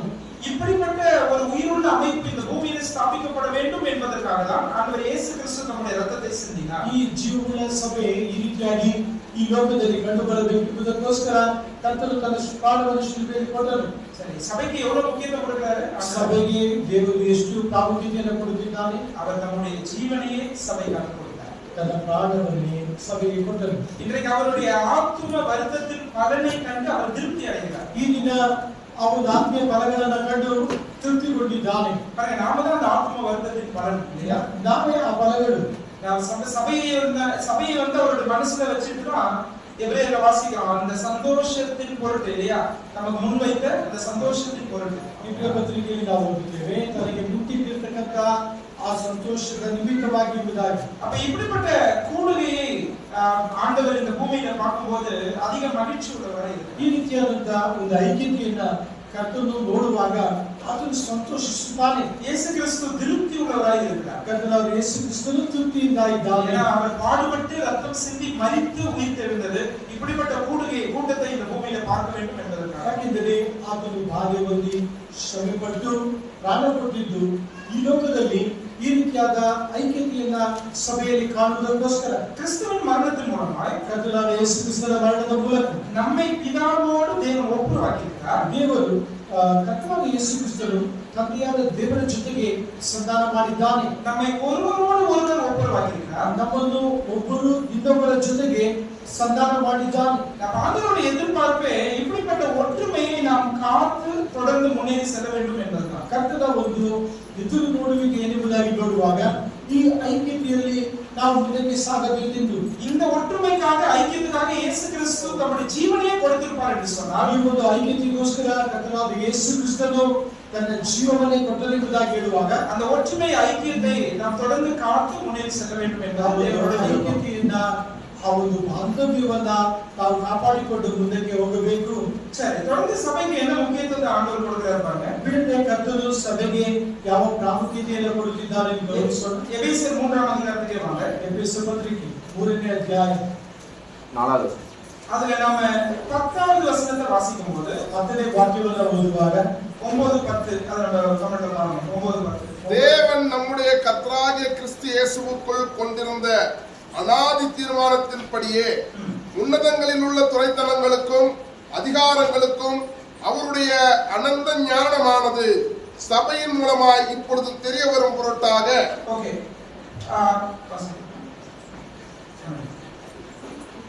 ನಮ್ಮ ದೇವರು ನಮ್ಮ ಕರ್ತನಾದ ಕ್ರಿಸ್ತ ಯೇಸುವಿನಲ್ಲಿ ಅನಾದಿ ಕಾಲದಿಂದ ಮಾಡಿದ ಸಂಕಲ್ಪದ ಮೇರೆಗೆ ತನ್ನ ನಾನಾ ವಿಧವಾದ ಜ್ಞಾನವು ಪರಲೋಕದಲ್ಲಿ ರಾಜ್ಯತ್ವಗಳಿಗೂ ಅಧಿಕಾರಗಳಿಗೂ ಈ ಕ್ರೈಸ್ತ ಸಭೆಯ ಮೂಲಕ ಗೊತ್ತಾಗಬೇಕೆಂಬುದನ್ನು ಉದ್ದೇಶಿಸಿದನು. சரி, என்ன புரியுது நமக்கு இந்த வசனங்கள்? ಈ ವಾಕ್ಯದಲ್ಲಿ ನಮಗೇನು ತಿಳಿದುಕೊಳ್ಳುತ್ತೇವೆ? இந்த 10வது வசனத்தில் வாசிக்கிற உன்னதத்தில் உள்ள துரைத்தனங்களும் அதிகாரங்களும் யாருங்கள்? ಈ 10ನೇ ವಾಕ್ಯದಲ್ಲಿ ಪರಲೋಕದಲ್ಲಿ ರಾಜ್ಯತ್ವಗಳಿಗೂ ಅಧಿಕಾರಗಳಿಗೂ ಇವರು ಯಾರು? யார் இவங்க? கவனிக்கிறீங்களா? எல்லாரும் கவனிக்கிறீங்களா? யார் இவங்க? உன்னதத்தில் உள்ள துரைத்தனங்கள் அதிகாரங்கள்னா யார்? ಪರಲೋಕದಲ್ಲಿ ಇರುವ ರಾಜ್ಯತ್ವ ಅಧಿಕಾರ ಎಂದರೆ ಯಾರು? தூதர்கள் இல்லையா? உன்னதத்தில் உள்ள துரைத்தனங்கள் அதிகாரங்கள் தூதர்கள். ಪರಲೋಕದಲ್ಲಿರ್ತಕ್ಕಂಥ ದೂತರುಗಳು, அந்த தூதர்களை தான் இப்படி பவுல் எழுதியிருக்கிறார். ಅವರ ವಿಷಯದಲ್ಲಿ ಪೌಲನು ಈ ರೀತಿಯಾಗಿ ಬರೆಯುತ್ತಿದ್ದಾರೆ. இந்த தூதர்களுக்கு என்ன சொல்றாரு பாருங்க 10வது வசனத்துல, சபையின் மூலமாய் தேவனுடைய அனந்த ஞானம் தெரிய வருகிறது. ಈ ಇವರಿಗೆ ಬರೆಯುತ್ತಾ ಸಭೆಯ ಮೂಲಕ ದೇವರ ಅನಾದಿ ಕಾಲದಿಂದ ಮಾಡಿದ ಜ್ಞಾನ ಈಗ ಬಯಲುಪಡಿಸಲ್ಪಟ್ಟಿದೆ. அதாவது சபையை பார்த்து தூதர்கள் கர்த்தர் யார் என்பதை புரிந்து கொள்கிறார்கள். ಸಭೆಯನ್ನು ನೋಡುತ್ತಾ ದೂತರು ಯೇಸು ಕ್ರಿಸ್ತನು ಯಾರೆಂಬುದಾಗಿ ತಿಳಿದುಕೊಳ್ಳುತ್ತಾರೆ. சபை எப்படி செயல்படுகிறது என்பதை பார்த்து தூதர்கள் வந்து ஆண்டவராகிய இயேசு கிறிஸ்துவை அறிகிற அறிவிலே அவர்கள் வளர்கிறார்கள். ಸಭೆಯ ಕಾರ್ಯ ವೈಖರಿಯನ್ನು ನೋಡುವಾಗ ದೂತರು ಯೇಸುಸ್ವಾಮಿ ಯಾವ ರೀತಿಯಾಗಿ ಕಾರ್ಯವನ್ನ ಮಾಡಿದ್ದಾರೆ ಎಂಬುದಾಗಿ ತಿಳಿದುಕೊಳ್ಳುತ್ತಾರೆ. இது ரொம்ப அருமையா இருக்கு இல்லையா படிக்கும்போது. ಇದು ಓದುವಾಗ ಬಹಳ ಚೆನ್ನಾಗಿ இங்க எவ்வளவு அழகா வந்து ஆராதனை நடக்குது என்பதை தூதர்கள் உற்று பார்த்து கொண்டிருக்கிறார்கள். ಇಲ್ಲಿ ದೇವರ ಮಕ್ಕಳು ಮಾಡುವ ಆರಾಧನೆ ಯಾವ ರೀತಿಯಾಗಿ ಚೆನ್ನಾಗಿ ನಡೆಯುತ್ತದೆ ಎಂಬುದಾಗಿ ದೂತರು ಗಮನಿಸುತ್ತಿದ್ದಾರೆ. ஒரு தூதனை இந்த பூமியில ஆண்டவர் ஒரு நாள் அனுப்பி ஒரೇ இரவு அவன் 1,85,000 பேரை கொண்டு போனான். ಒಬ್ಬ ದೂತನನ್ನ ದೇವರು ಈ ಭೂಮಿಯ ಮೇಲೆ ಕಳುಹಿಸಿ ಒಂದೇ ಕ್ಷಣದಲ್ಲಿ 1,85,000 ವಿರೋಧಿಗಳನ್ನ ಸಂಹರಿಸಿದನು. இப்ப அப்படிப்பட்ட தூதனை அனுப்பி சுவிசேஷத்தை அறிவின்னு சொன்னா ஒருவேளை ஒரே நாள் 1,80,000 ஆத்துமாக்களை கொண்டு வர முடியும். ಒಂದು ವೇಳೆ ಆ ದೂತರಿಗೆ ಸುವಾರ್ತೆಯನ್ನು ಸಾರಲು ಕಳುಹಿಸಿದಾದರೆ ಒಂದೇ ದಿನದಲ್ಲಿ 1,85,000 ಮಂದಿಗೆ ಸುವಾರ್ತೆಯನ್ನು ಸಾರಲು ಸಾಧ್ಯ. ஆனா கர்த்தர் அந்த வேலையை யாருக்கு கொடுத்திருக்கிறார்? ಆದರೆ ಕರ್ತನು ಆ ಕೆಲಸವನ್ನು ಯಾರಿಗೆ ಕೊಟ್ಟಿದ್ದಾನೆ? தூதருக்கு கொடுத்திருக்கிறார். ದೂತರಿಗೆ ಕೊಟ್ಟಿದ್ದಾನೆ. அதை யாருக்கு கொடுத்திருக்கிறார்? ಯಾರಿಗೆ ಕೊಟ್ಟಿದ್ದಾನೆ? நமக்கு தான் கொடுத்திருக்கிறார். ನಮಗೆ ಕೊಟ್ಟಿದ್ದಾನೆ. நம்ம ஊழியம் செய்வதை தூதர்கள் பார்த்து கொண்டிருக்கிறார்கள். ನಾವು ಮಾಡುವ ಸ್ವಾರ್ಥ ಸೇವೆಯನ್ನು ದೂತರು ನೋಡುತ್ತಿದ್ದಾರೆ. நம்ம ஆராதிக்கிறதை தூதர்கள் பார்க்கிறார்கள். ನಮ್ಮ ಆರಾಧನೆಯನ್ನು ದೂತರು ನೋಡುತ್ತಿದ್ದಾರೆ. எப்படியெல்லாம் இங்கே ஒழுங்குகள் கடைபிடிக்கப்படுகிறது என்பதை தூதர்கள் பார்க்கிறார்கள். ಯಾವ ರೀತಿಯಾಗಿ ಕ್ರಮ ಶಿಸ್ತು ಇಲ್ಲಿ ಪಾಲಿಸಲ್ಪಡುತ್ತದೆ ಎಂಬುದಾಗಿ ದೂತರು ನೋಡುತ್ತಿದ್ದಾರೆ. அதான் 10ஆம் வசனத்தில் வாசிக்கிறோம். கர்த்தருடைய அந்த அனந்த ஞானம் சபையின் மூலமாய் தூதர்களுக்கு வெளிப்படுகிறது. 10ನೇ ವಾಕ್ಯ, ದೇವರು ನಮ್ಮ ಕರ್ತನಾದ ಕ್ರಿಸ್ತನಲ್ಲಿ ಅನಾದಿ ಕಾಲದಿಂದ ಮಾಡಿದ ಸಂಕಲ್ಪದ ಮೇರೆಗೆ ತನ್ನ ನಾನಾ ವಿಧವಾದ ಜ್ಞಾನವು ಪರಲೋಕದಲ್ಲಿ ರಾಜ್ಯತ್ವಗಳಿಗೂ ಅಧಿಕಾರಗಳಿಗೂ ಕ್ರೈಸ್ತ ಸಭೆಯ ಮೂಲಕ ಗೊತ್ತಾಗಬೇಕೆಂಬುದನ್ನು ಉದ್ದೇಶಿಸಿದನು. பாருங்க, இதை நல்ல தூதர்கள் பார்த்து கொண்டிருக்கிறார்கள். ಒಳ್ಳೆಯ ದೂತರು ನೋಡುತ್ತಿದ್ದಾರೆ. அதே போல சாத்தானும் விழுந்து போன தூதர்களுமே இதை பார்த்து கொண்டிருக்கிறார்கள். ಅದೇ ರೀತಿಯಾಗಿ ಸೈತಾನನು ಬಿದ್ದು ಹೋದ ದೂತರು ನೋಡುತ್ತಿದ್ದಾರೆ. நல்ல தூதர்கள் என்ன செய்வாங்க? கர்த்தரை புகழ்ந்து துதிப்பாங்க, சந்தோஷிப்பாங்க இல்லையா? மனம் திரும்புற ஒரே பாவி நிமித்தம் அவங்க பெரிய கொண்டாட்டம், சந்தோஷம், அதுதான் நல்ல தூதர்கள் செய்வாங்க. ಈ ಒಳ್ಳೆ ದೂತರನ್ನು ನೋಡುವಾಗ, ಒಬ್ಬ ಪಾಪಿ ದೇವರ ಕಡೆಗೆ ತಿರುಗಿಕೊಳ್ಳುವಾಗ ಇಡೀ ಪರಲೋಕ ಸಂತೋಷಿಸುತ್ತದೆ. ஆனா கெட்ட தூதர்கள் என்ன செய்றாங்க? ಆದರೆ ಕೆಟ್ಟ ಹೋದ ದೂತರು ಏನು ಮಾಡುತ್ತಾರೆ? அவங்களுக்கு பெரிய அதிர்ச்சி இல்ல, சபையை பார்க்கும்போதே பெரிய அதிர்ச்சி. ಸಭೆಯನ್ನು ನೋಡುವಾಗ ಅವರಿಗೆ ಬಹಳ ஆச்சரிய. ஒரு விஷயத்தை நீங்க யோசிக்கணும். ಒಂದು ಸಂಗತಿಯನ್ನು ನಾವು இந்த சபை என்னும் அமைப்பை கர்த்தர் ரகசியமாய் வைத்தது மனிதர்களுக்கு மட்டுமல்ல, சாத்தானுக்கும் அவனோட தூதர்களுக்கும் இது ரகசியம் தான். ಈ ಸಭೆಯ ಮರ್ಮವನ್ನು ನೋಡುವಾಗ ಮನುಷ್ಯರಿಗೆ ಮಾತ್ರ ಇದೊಂದು ಮರ್ಮವಲ್ಲ, ಸೈತಾನನಿಗೂ ಆತನ ದೂತರಿಗೂ ಕೂಡ ಇದು ಮರ್ಮವಾಗಿದೆ. இப்ப சாத்தான் நினைச்சான், இயேசு கிறிஸ்து எந்த மக்களை தேடி வந்தாரோ அவருடைய அந்த மக்களை வைத்தே இவரை சிலுவையில் அழைத்து விடுவோமானால் அதோட சகாப்தம் முடிந்து விடும் என்று அவன் நினைத்தான். ಸೈತಾನನು ಅಂದುಕೊಂಡನು, ಯಾವ ಮನುಷ್ಯನಿಗೋಸ್ಕರ ಕರ್ತನಾದ ಯೇಸು ಕ್ರಿಸ್ತನು ಬಂದನೋ ಆ ಮನುಷ್ಯನ ಮೂಲಕ ಕರ್ತನಾದ ಯೇಸು ಕ್ರಿಸ್ತನನ್ನ ಮುಗಿಸಿದರೆ ಕಾರ್ಯ ಮುಕ್ತಿಯಾಗುತ್ತದೆ, ಸಮಾಪ್ತಿಯಾಗುತ್ತದೆ ಎಂಬುದಾಗಿ ಎಂದನು. அதெல்லாம் அவன் செய்தான். ಅದನ್ನೇ ಆತನು ಮಾಡಿದನು. இல்லையா? ஆண்டவர் அவருடைய சொந்த ஜனங்களை தேடி வந்தார். ஆனா அவருடைய சொந்த ஜனமே அவரை என்ன செய்தாங்க? சிலுவையிலே அறைந்தார். ಆತನು ತನ್ನ ಸ್ವಂತ ಜನರ ಬಳಿ ಬಂದನು, ಅವರು ಆತನನ್ನು ಶಿಲುಬೆಗೆ ಎಳೆದರು.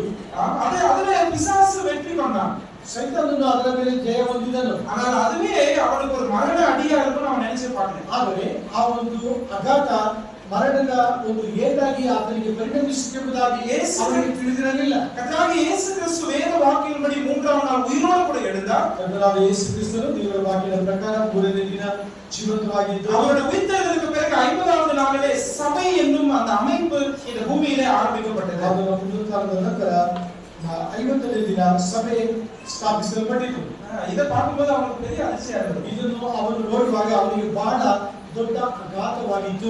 எங்க இருந்து இந்த கூட்டம் வந்துச்சு? ಈ ಒಂದು ಗುಂಪು ಎಲ್ಲಿಂದ ಬಂದಿತು? பாருங்க, இதுல பல வித்தியாசங்களுள்ள நபர்கள் இருக்கிறாங்க. ஆனா இவங்க எல்லாம் கிறிஸ்துவுக்குள்ள ஒண்ணா உட்கார்ந்து ஆராதிக்கிறாங்க. ಈ ಸಭೆಯಲ್ಲಿ ಹಲವು ವಿಧವಾದಂತ ವ್ಯಕ್ತಿಗಳಿದ್ದಾರೆ, ಆದರೆ ಅವರು ಒಗ್ಗಟ್ಟಾಗಿ ಆರಾಧಿಸುತ್ತಿದ್ದಾರೆ. அதை பார்க்கும்போது பிசாசுக்கும் விழுந்து போன தூதர்களுக்கும் பெரிய அதிர்ச்சி. ಇದನ್ನು ನೋಡುವಾಗ ಸೈತಾನನಿಗೂ ಬಿದ್ದು ಹೋದ ದೂತರಿಗೂ ಒಂದು ದೊಡ್ಡ ಆಘಾತ.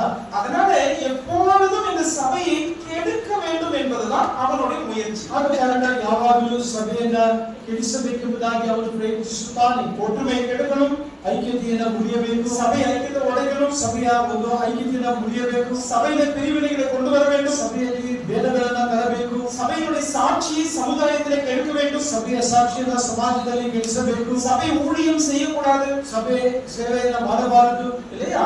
தேவனை மகிமைப்படுத்துவதை சபை செய்யக்கூடாது என்பதுதான் பிசாசுனுடைய நோக்கம். ದೇವರನ್ನ ಮಹಿಮೆಪಡಿಸಬಾರದು, ಇದು ಸೈತಾನನ ಉದ್ದೇಶ. இல்லையா? அதை நம்ம நல்லா புரிஞ்சுக்கணும். ಇದನ್ನ ನಾವು ಬಹಳ ಚೆನ್ನಾಗಿ ತಿಳಿದುಕೊಳ್ಳಬೇಕು. பாருங்க, நல்ல தூதர்கள் ஆண்டவரை துதிக்கிறாங்க, சபையில இருந்து நிறைய விஷயங்களை கத்துக்கிறாங்க, ஆண்டவர் அதிக அறிவிலும் அவங்க வளர்றாங்க.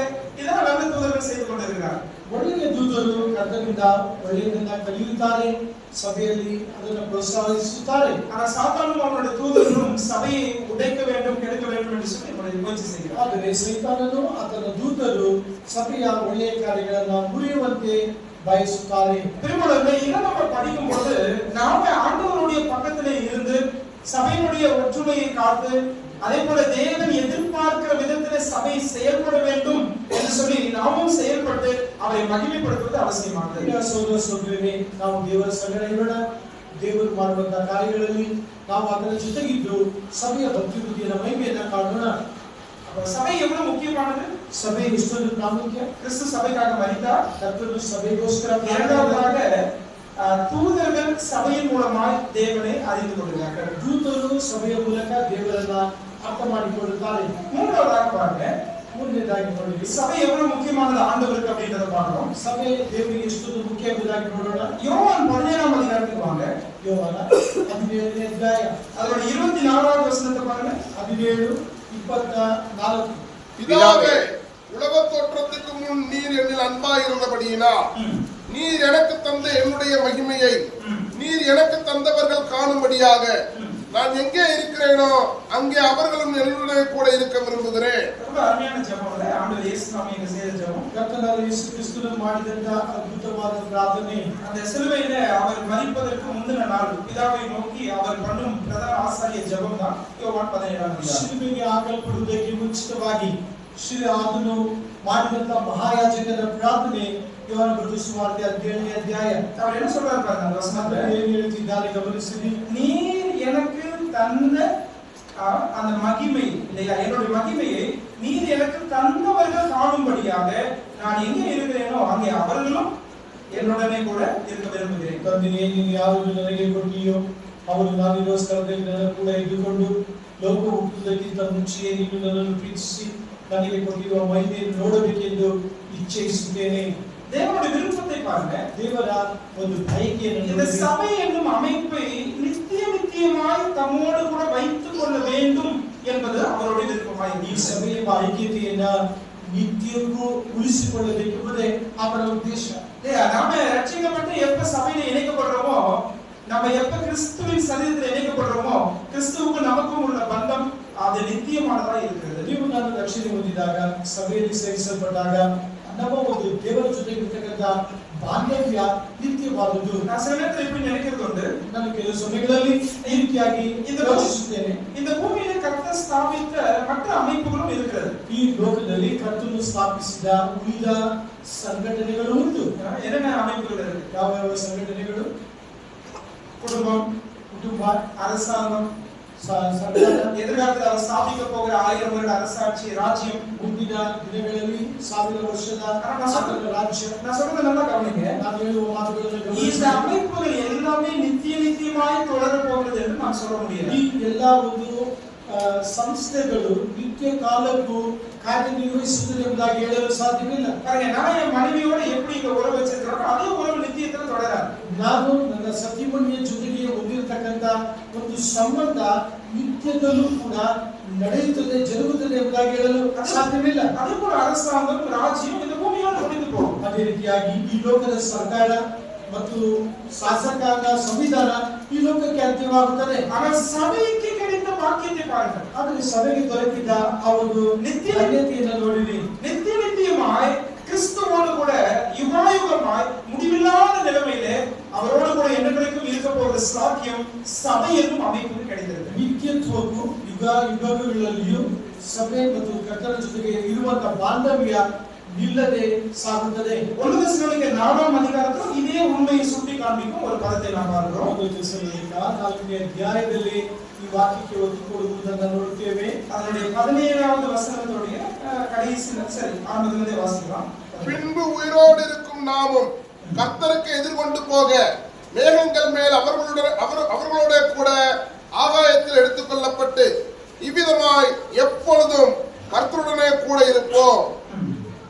அந்த கடைசி வரி பாத்தீங்கன்னா இவ்விதமாய் எப்பொழுதும் கர்த்தருடனே கூட இருப்போம். ಹೀಗಾಗಿ ನಾವು ಸದಾಕಾಲವೂ ಕರ್ತನ ಜೊತೆಯಲ್ಲಿರುವೆವು. ಯಾರ ಬಗ್ಗೆ ಇங்க பேசுறாங்க? ಯಾರನ್ನು ಕುರಿತು ಮಾತನಾಡುತ್ತಾರೆ? சபை பத்தி தான். ಸಭೆಯನ್ನು ಕುರಿತು ಮಾತನಾಡುತ್ತಾರೆ. ஆண்டவர் இயேசு கிறிஸ்து ஆகாயத்தில் வரப்போகிறார். ಕರ್ತನಾದ ಯೇಸು ಕ್ರಿಸ್ತನು ಆಕಾಶದಲ್ಲಿ ಬರಲಿದ್ದಾನೆ. சபை இந்த பூமியிலிருந்து எடுத்துக்கொள்ளப்படும். ಸಭೆಯು ಭೂಮಿಯಿಂದ ಎತ್ತಲ್ಪಡುತ್ತದೆ. கிறிஸ்துவுக்குள் மரித்தவர்கள் முதலாவது எழுந்திருப்பார்கள். ಕ್ರಿಸ್ತನಲ್ಲಿ ಸತ್ತವರು ಮೊದಲನೇದಾಗಿ ಎಬ್ಬಿಸಲ್ಪಡುತ್ತಾರೆ. அதுபோல உயிரோடு இருக்கக்கூடிய விசுவாசிகள் மறுரூபம் அடைந்து அவர்களும் இவர்களோடு இணைந்து எப்பொழுதும் சபையார் கிறிஸ்துவுடனே கூட யுவாயுகமாய் இருக்கும். ತದನಂತರ ಜೀವಿತವಿರುವಂತಹ ವಿಶ್ವಾಸಿಗಳು ಕೂಡ ಎಬ್ಬಿಸಲ್ಪಟ್ಟು ಕರ್ತನ ಸಂಗಡ ಸದಾಕಾಲ ಇರುತ್ತಾರೆ. இந்த சபை எவ்வளவு முக்கியம்னு ஆண்டவருடைய பார்வையிலிருந்து நம்ம பார்க்கிறது மிகவும் அவசியம். ಕರ್ತನ ದೃಷ್ಟಿಯಲ್ಲಿ ಸಭೆಯನ್ನ ನಾವು ನೋಡುವುದು ಬಹಳ ಮುಖ್ಯ. பாருங்க, சபையினுடைய முக்கியத்துவத்தை புரிஞ்சிக்காம நாம செயல்பட முடியாது. ಸಭೆಯ ಪ್ರಾಮುಖ್ಯತೆಯನ್ನು ತಿಳಿಯದೆ ನಾವು ಮುಂದಕ್ಕೆ ಸಾಗಲು ಸಾಧ್ಯವಿಲ್ಲ. சபை கர்த்தருடைய பார்வையில எவ்வளவு வெளியேறப்பட்டது என்பதை புரிந்து கொள்ளாமல் என்னுடைய வரங்களை நான் பயன்படுத்த எனக்கு ஆர்வம் தூண்டப்பட முடியாது. ಕರ್ತನ ದೃಷ್ಟಿಯಲ್ಲಿ ಸಭೆ ಎಷ್ಟೊಂದು ಬೆಲೆಯುಳ್ಳದೆಂಬುದಾಗಿ ತಿಳಿಯದೆ ನನ್ನ ಒಂದು ಆಸಕ್ತಿ ನನ್ನ ಒಂದು ಕಾರ್ಯಗಳನ್ನು ಮಾಡಲು ಸಾಧ್ಯವಿಲ್ಲ. முதலாவது தேவனுடைய பார்வையில சபை எவ்வளவு முக்கியம்? ಮೊದಲನೇದಾಗಿ ದೇವರ ದೃಷ್ಟಿಯಲ್ಲಿ ಕರ್ತನ ಸಭೆ ಎಷ್ಟೊಂದು ಮುಖ್ಯ. முதலாவது நம்ம என்ன செஞ்சோம்? ಮೊದಲನೇದಾಗಿ ನಾವು ಏನು ಧ್ಯಾನಿಸಿದೆವು? கிறிஸ்து சபைக்காக மரித்தார். சபைக்காக மரித்தார். ಸಭೆಗೋಸ್ಕರ ಕ್ರಿಸ್ತನು ಪ್ರಾಣ ಕೊಟ್ಟನು. சரி, நீங்க பதில் கொடுத்தா எனக்கு ரொம்ப உற்சாகமா இருக்கு. சரி, இரண்டாவது தூதர்கள் சபையை பார்த்து கற்றுக்கொள்ளணும். தூதர்கள் சபையை பார்த்து கர்த்தரை கற்றுக்கொள்கிறார். ದೂತರು ಸಭೆಯನ್ನು ನೋಡಿ ಕರ್ತನನ್ನು ತಿಳಿದುಕೊಳ್ಳುತ್ತಾರೆ. மூன்றாவது சபை அவரோடு கூட வைத்துக் கொள்ளணும். சபை அவரோடு கூட நித்தியமாய் தேவன் வைத்துக் கொள்ளும். ಸಭೆಯನ್ನ ದೇವರು ಸದಾಕಾಲ ತನ್ನ ಸಂಗಡ ಇಟ್ಟುಕೊಳ್ಳುತ್ತಾನೆ. இன்னும் கூட சில உண்மைகளை நம்ம பார்க்கலாம். ಕೆಲವು ನಿಜ ಸಂಗತಿಗಳನ್ನ நாலாவது முக்கியத்துவம் ನಾಲ್ಕನೇ ಮುಖ್ಯತ್ವ. ಈಗ எபேசியர் புத்தகத்துல முதலாம் அதிகாரத்துக்கு வந்தீங்கன்னா ಎಫೆಸ 1ನೇ ಅಧ್ಯಾಯ அதனுடைய 23வது வசனம் கடைசி வசனத்தை பாருங்க. 23ನೇ ವಾಕ್ಯ ಕೊನೆಯ ಭಾಗದಲ್ಲಿ எல்லாவற்றையும் எல்லாவற்றாலும் நிரப்புகிறவருடைய நிறைவாகிய சரீரமான சபைக்கு அவரை எல்லாவற்றிற்கும் மேலான தலையாக தந்தருளினார். ரொம்ப அருமையான வசனம் இல்ல?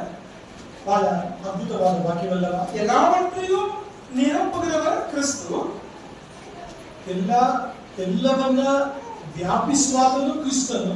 இப்ப அவருடைய நிறைவுதான் திருச்சபை என்று பவுல் எழுதுகிறார். ಆತನ ಪರಿಪೂರ್ಣತೆಯೇ ಸಭೆ ಎಂಬುದಾಗಿ ಪೌಲನು ಬರೆಯುತ್ತಿದ್ದಾನೆ. அப்படின்னு என்ன அர்த்தம் தெரியுமா? ಅದರ ಅರ್ಥವೇನು? அதாவது நீ இல்லாம நான் முழுமை அடைவதில்லை என்று கிறிஸ்து சொல்றார். ಕ್ರಿಸ್ತನು ಹೇಳುತ್ತಿದ್ದಾನೆ, ನೀವಿಲ್ಲದಿದ್ದರೆ ನಾನು ಪರಿಪೂರ್ಣನಲ್ಲ ಎಂಬುದಾಗಿ ಹೇಳುತ್ತಿದ್ದಾನೆ.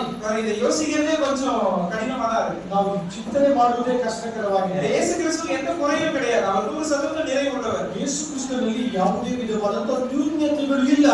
ಆತನು ಪರಿಶುದ್ಧನು, ಸಂಪೂರ್ಣನು, அவர் பூர்ண சர்க்குணர். ಆತನು ದೋಷವಿಲ್ಲದವನು. ஆனாலும் கூட ಆದರೂ ಕೂಡ இத நம்ம படிக்கும்போது இந்த திருச்சபை இல்லாமல் கிறிஸ்து தன்னை முழுமையானவராக கருதுவதில்லை என்கிறதை நாம் புரிந்து கொள்கிறோம். ನಾವು ತಿಳಿದುಕೊಳ್ಳಬೇಕಾದ ಸಂಗತಿ ಏನೆಂದರೆ ಸಭೆ ಇಲ್ಲದೆ ಹೋದರೆ ಕರ್ತನಾದ ಯೇಸು ಕ್ರಿಸ್ತನು ಪರಿಪೂರ್ಣನಲ್ಲ. அதனால இந்த வசனத்தை நம்ம படிக்கும்போது என்ன உதாரணத்தை பயன்படுத்தி இருக்காங்க? ಆದ ಕಾರಣ ಈ ವಾಕ್ಯಕ್ಕೆ ಯಾವ ಉದಾಹರಣೆಯನ್ನು ಕೊಡುತ್ತಿದ್ದಾರೆ? எபேசியர் 1, எபேசியர் 2, எபேசியர் 5 மூணு உதாரணங்களை பயன்படுத்துறாரு இல்லையா? ಎಫೆಸ ಪತ್ರಿಕೆ 1, 2, 3 ಉದಾಹರಣೆಗಳನ್ನು ಆತನು ಕೊಡುತ್ತಿದ್ದಾನೆ. நான் ஒன்னு சொல்றேன், நீங்க இன்னொன்னு சொல்லிடுங்க. ನಾನು ಒಂದು ಉದಾಹರಣೆ ಕೊಡುತ್ತಿದ್ದೇನೆ. சபை கட்டிடம் என்றால் கிறிஸ்து யார்? ಸಭೆಯ ಒಂದು ಕಟ್ಟಡ ಮೂಲಕಲ್ಲಿ ಯಾವುದು? சபை சரீரம் என்றால் கிறிஸ்து யார்? ಸಭೆಯ ಒಂದು ದೇಹಕ್ಕೆ ಶಿರಸ್ಸು ಯಾರು ಎಂಬುದಾಗಿ ನೋಡುವಾಗ ಕರ್ತನಾದ ಯೇಸು ಕ್ರಿಸ್ತನು. சபை மனவாட்டி என்று சொன்னால் கிறிஸ்து யார்? ಸಭೆ ಮೊದಲ ವಿಧಿ ಎಂಬುದಾಗಿ ಹೇಳುವುದಾದರೆ ಕ್ರಿಸ್ತನು ಮೊದಲಿಂದನಾಗಿದ್ದಾನೆ. பவுல் பயன்படுத்துகிற இந்த உதாரணங்களே இந்த சத்தியத்தை வெளிப்படுத்துகிறது. ಪೌಲನು ತಿಳಿಸುವಂತಹ ಉದಾಹರಣೆಗಳು ಈ ಸಂಗತಿಗಳನ್ನ ಬಯಲುಪಡಿಸುತ್ತದೆ. சபையை தன்னுடைய இணைப்பாக, அதாவது நீ இல்லாமல் நான் முழுமை பெறுவதில்லை என்கிற நிலைமையிலே கர்த்தர் சபையை பார்க்கிறார். ಸಭೆ ಇಲ್ಲದೆ ಹೋದರೆ ನಾನು ಪರಿಪೂರ್ಣನಲ್ಲ ಎಂಬ ಒಂದು ದೃಷ್ಟಿಯಲ್ಲಿ ಸಭೆಯನ್ನು ದೇವರು ನೋಡುತ್ತಾನೆ. உண்மையாவே சொல்றேன், இது என்னோட சிந்தனைக்கு அப்பாற்பட்ட ஒரு விஷயம். ನಿಜವಾಗಿ ನಾನು ಹೇಳುತ್ತೇನೆ, ಇದು ನನ್ನ ಒಂದು ಚಿಂತನೆಗೆ, ಊಹೆಗೆ ಮಿಂಚ ಮಿಂಚಿನ ಸಂಗತಿ. ಇದಕ್ಕೆ மேல விவரிக்க என்னால முடியல. ಇದನ್ನು ದಾಟಿ ನಾನು ವರ್ಣಿಸಲು ಸಾಧ್ಯವಿಲ್ಲ.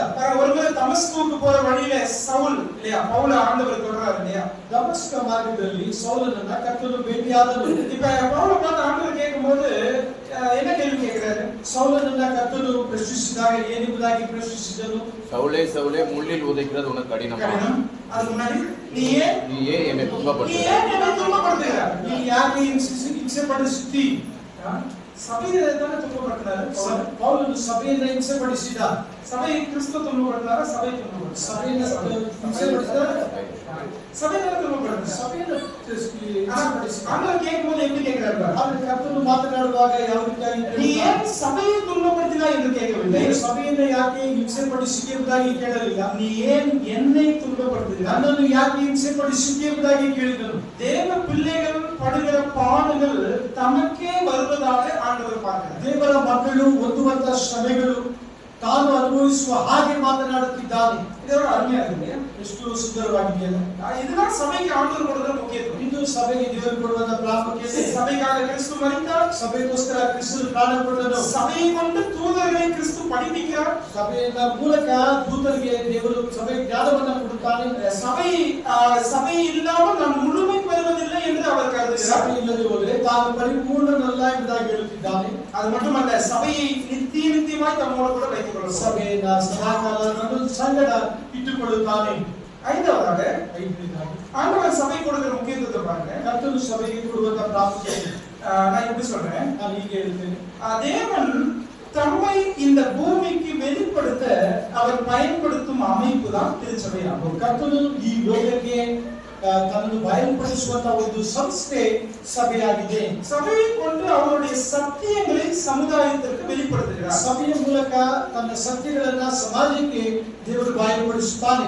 தீமோத்தேயுக்கு பவுல் எழுதும்போது ಪೌಲನು ತಿಮೋತಿಗೆ ಬರೆಯುತ್ತಾ சபையை பற்றி எப்படி சொல்றாரு? ಸಭೆಯ ಕುರಿತು ಹೇಗೆ ಹೇಳುತ್ತಾನೆ? சபை வாசிக்கிறோம், சத்தியத்திற்கு தூணும் ஆதாரம்.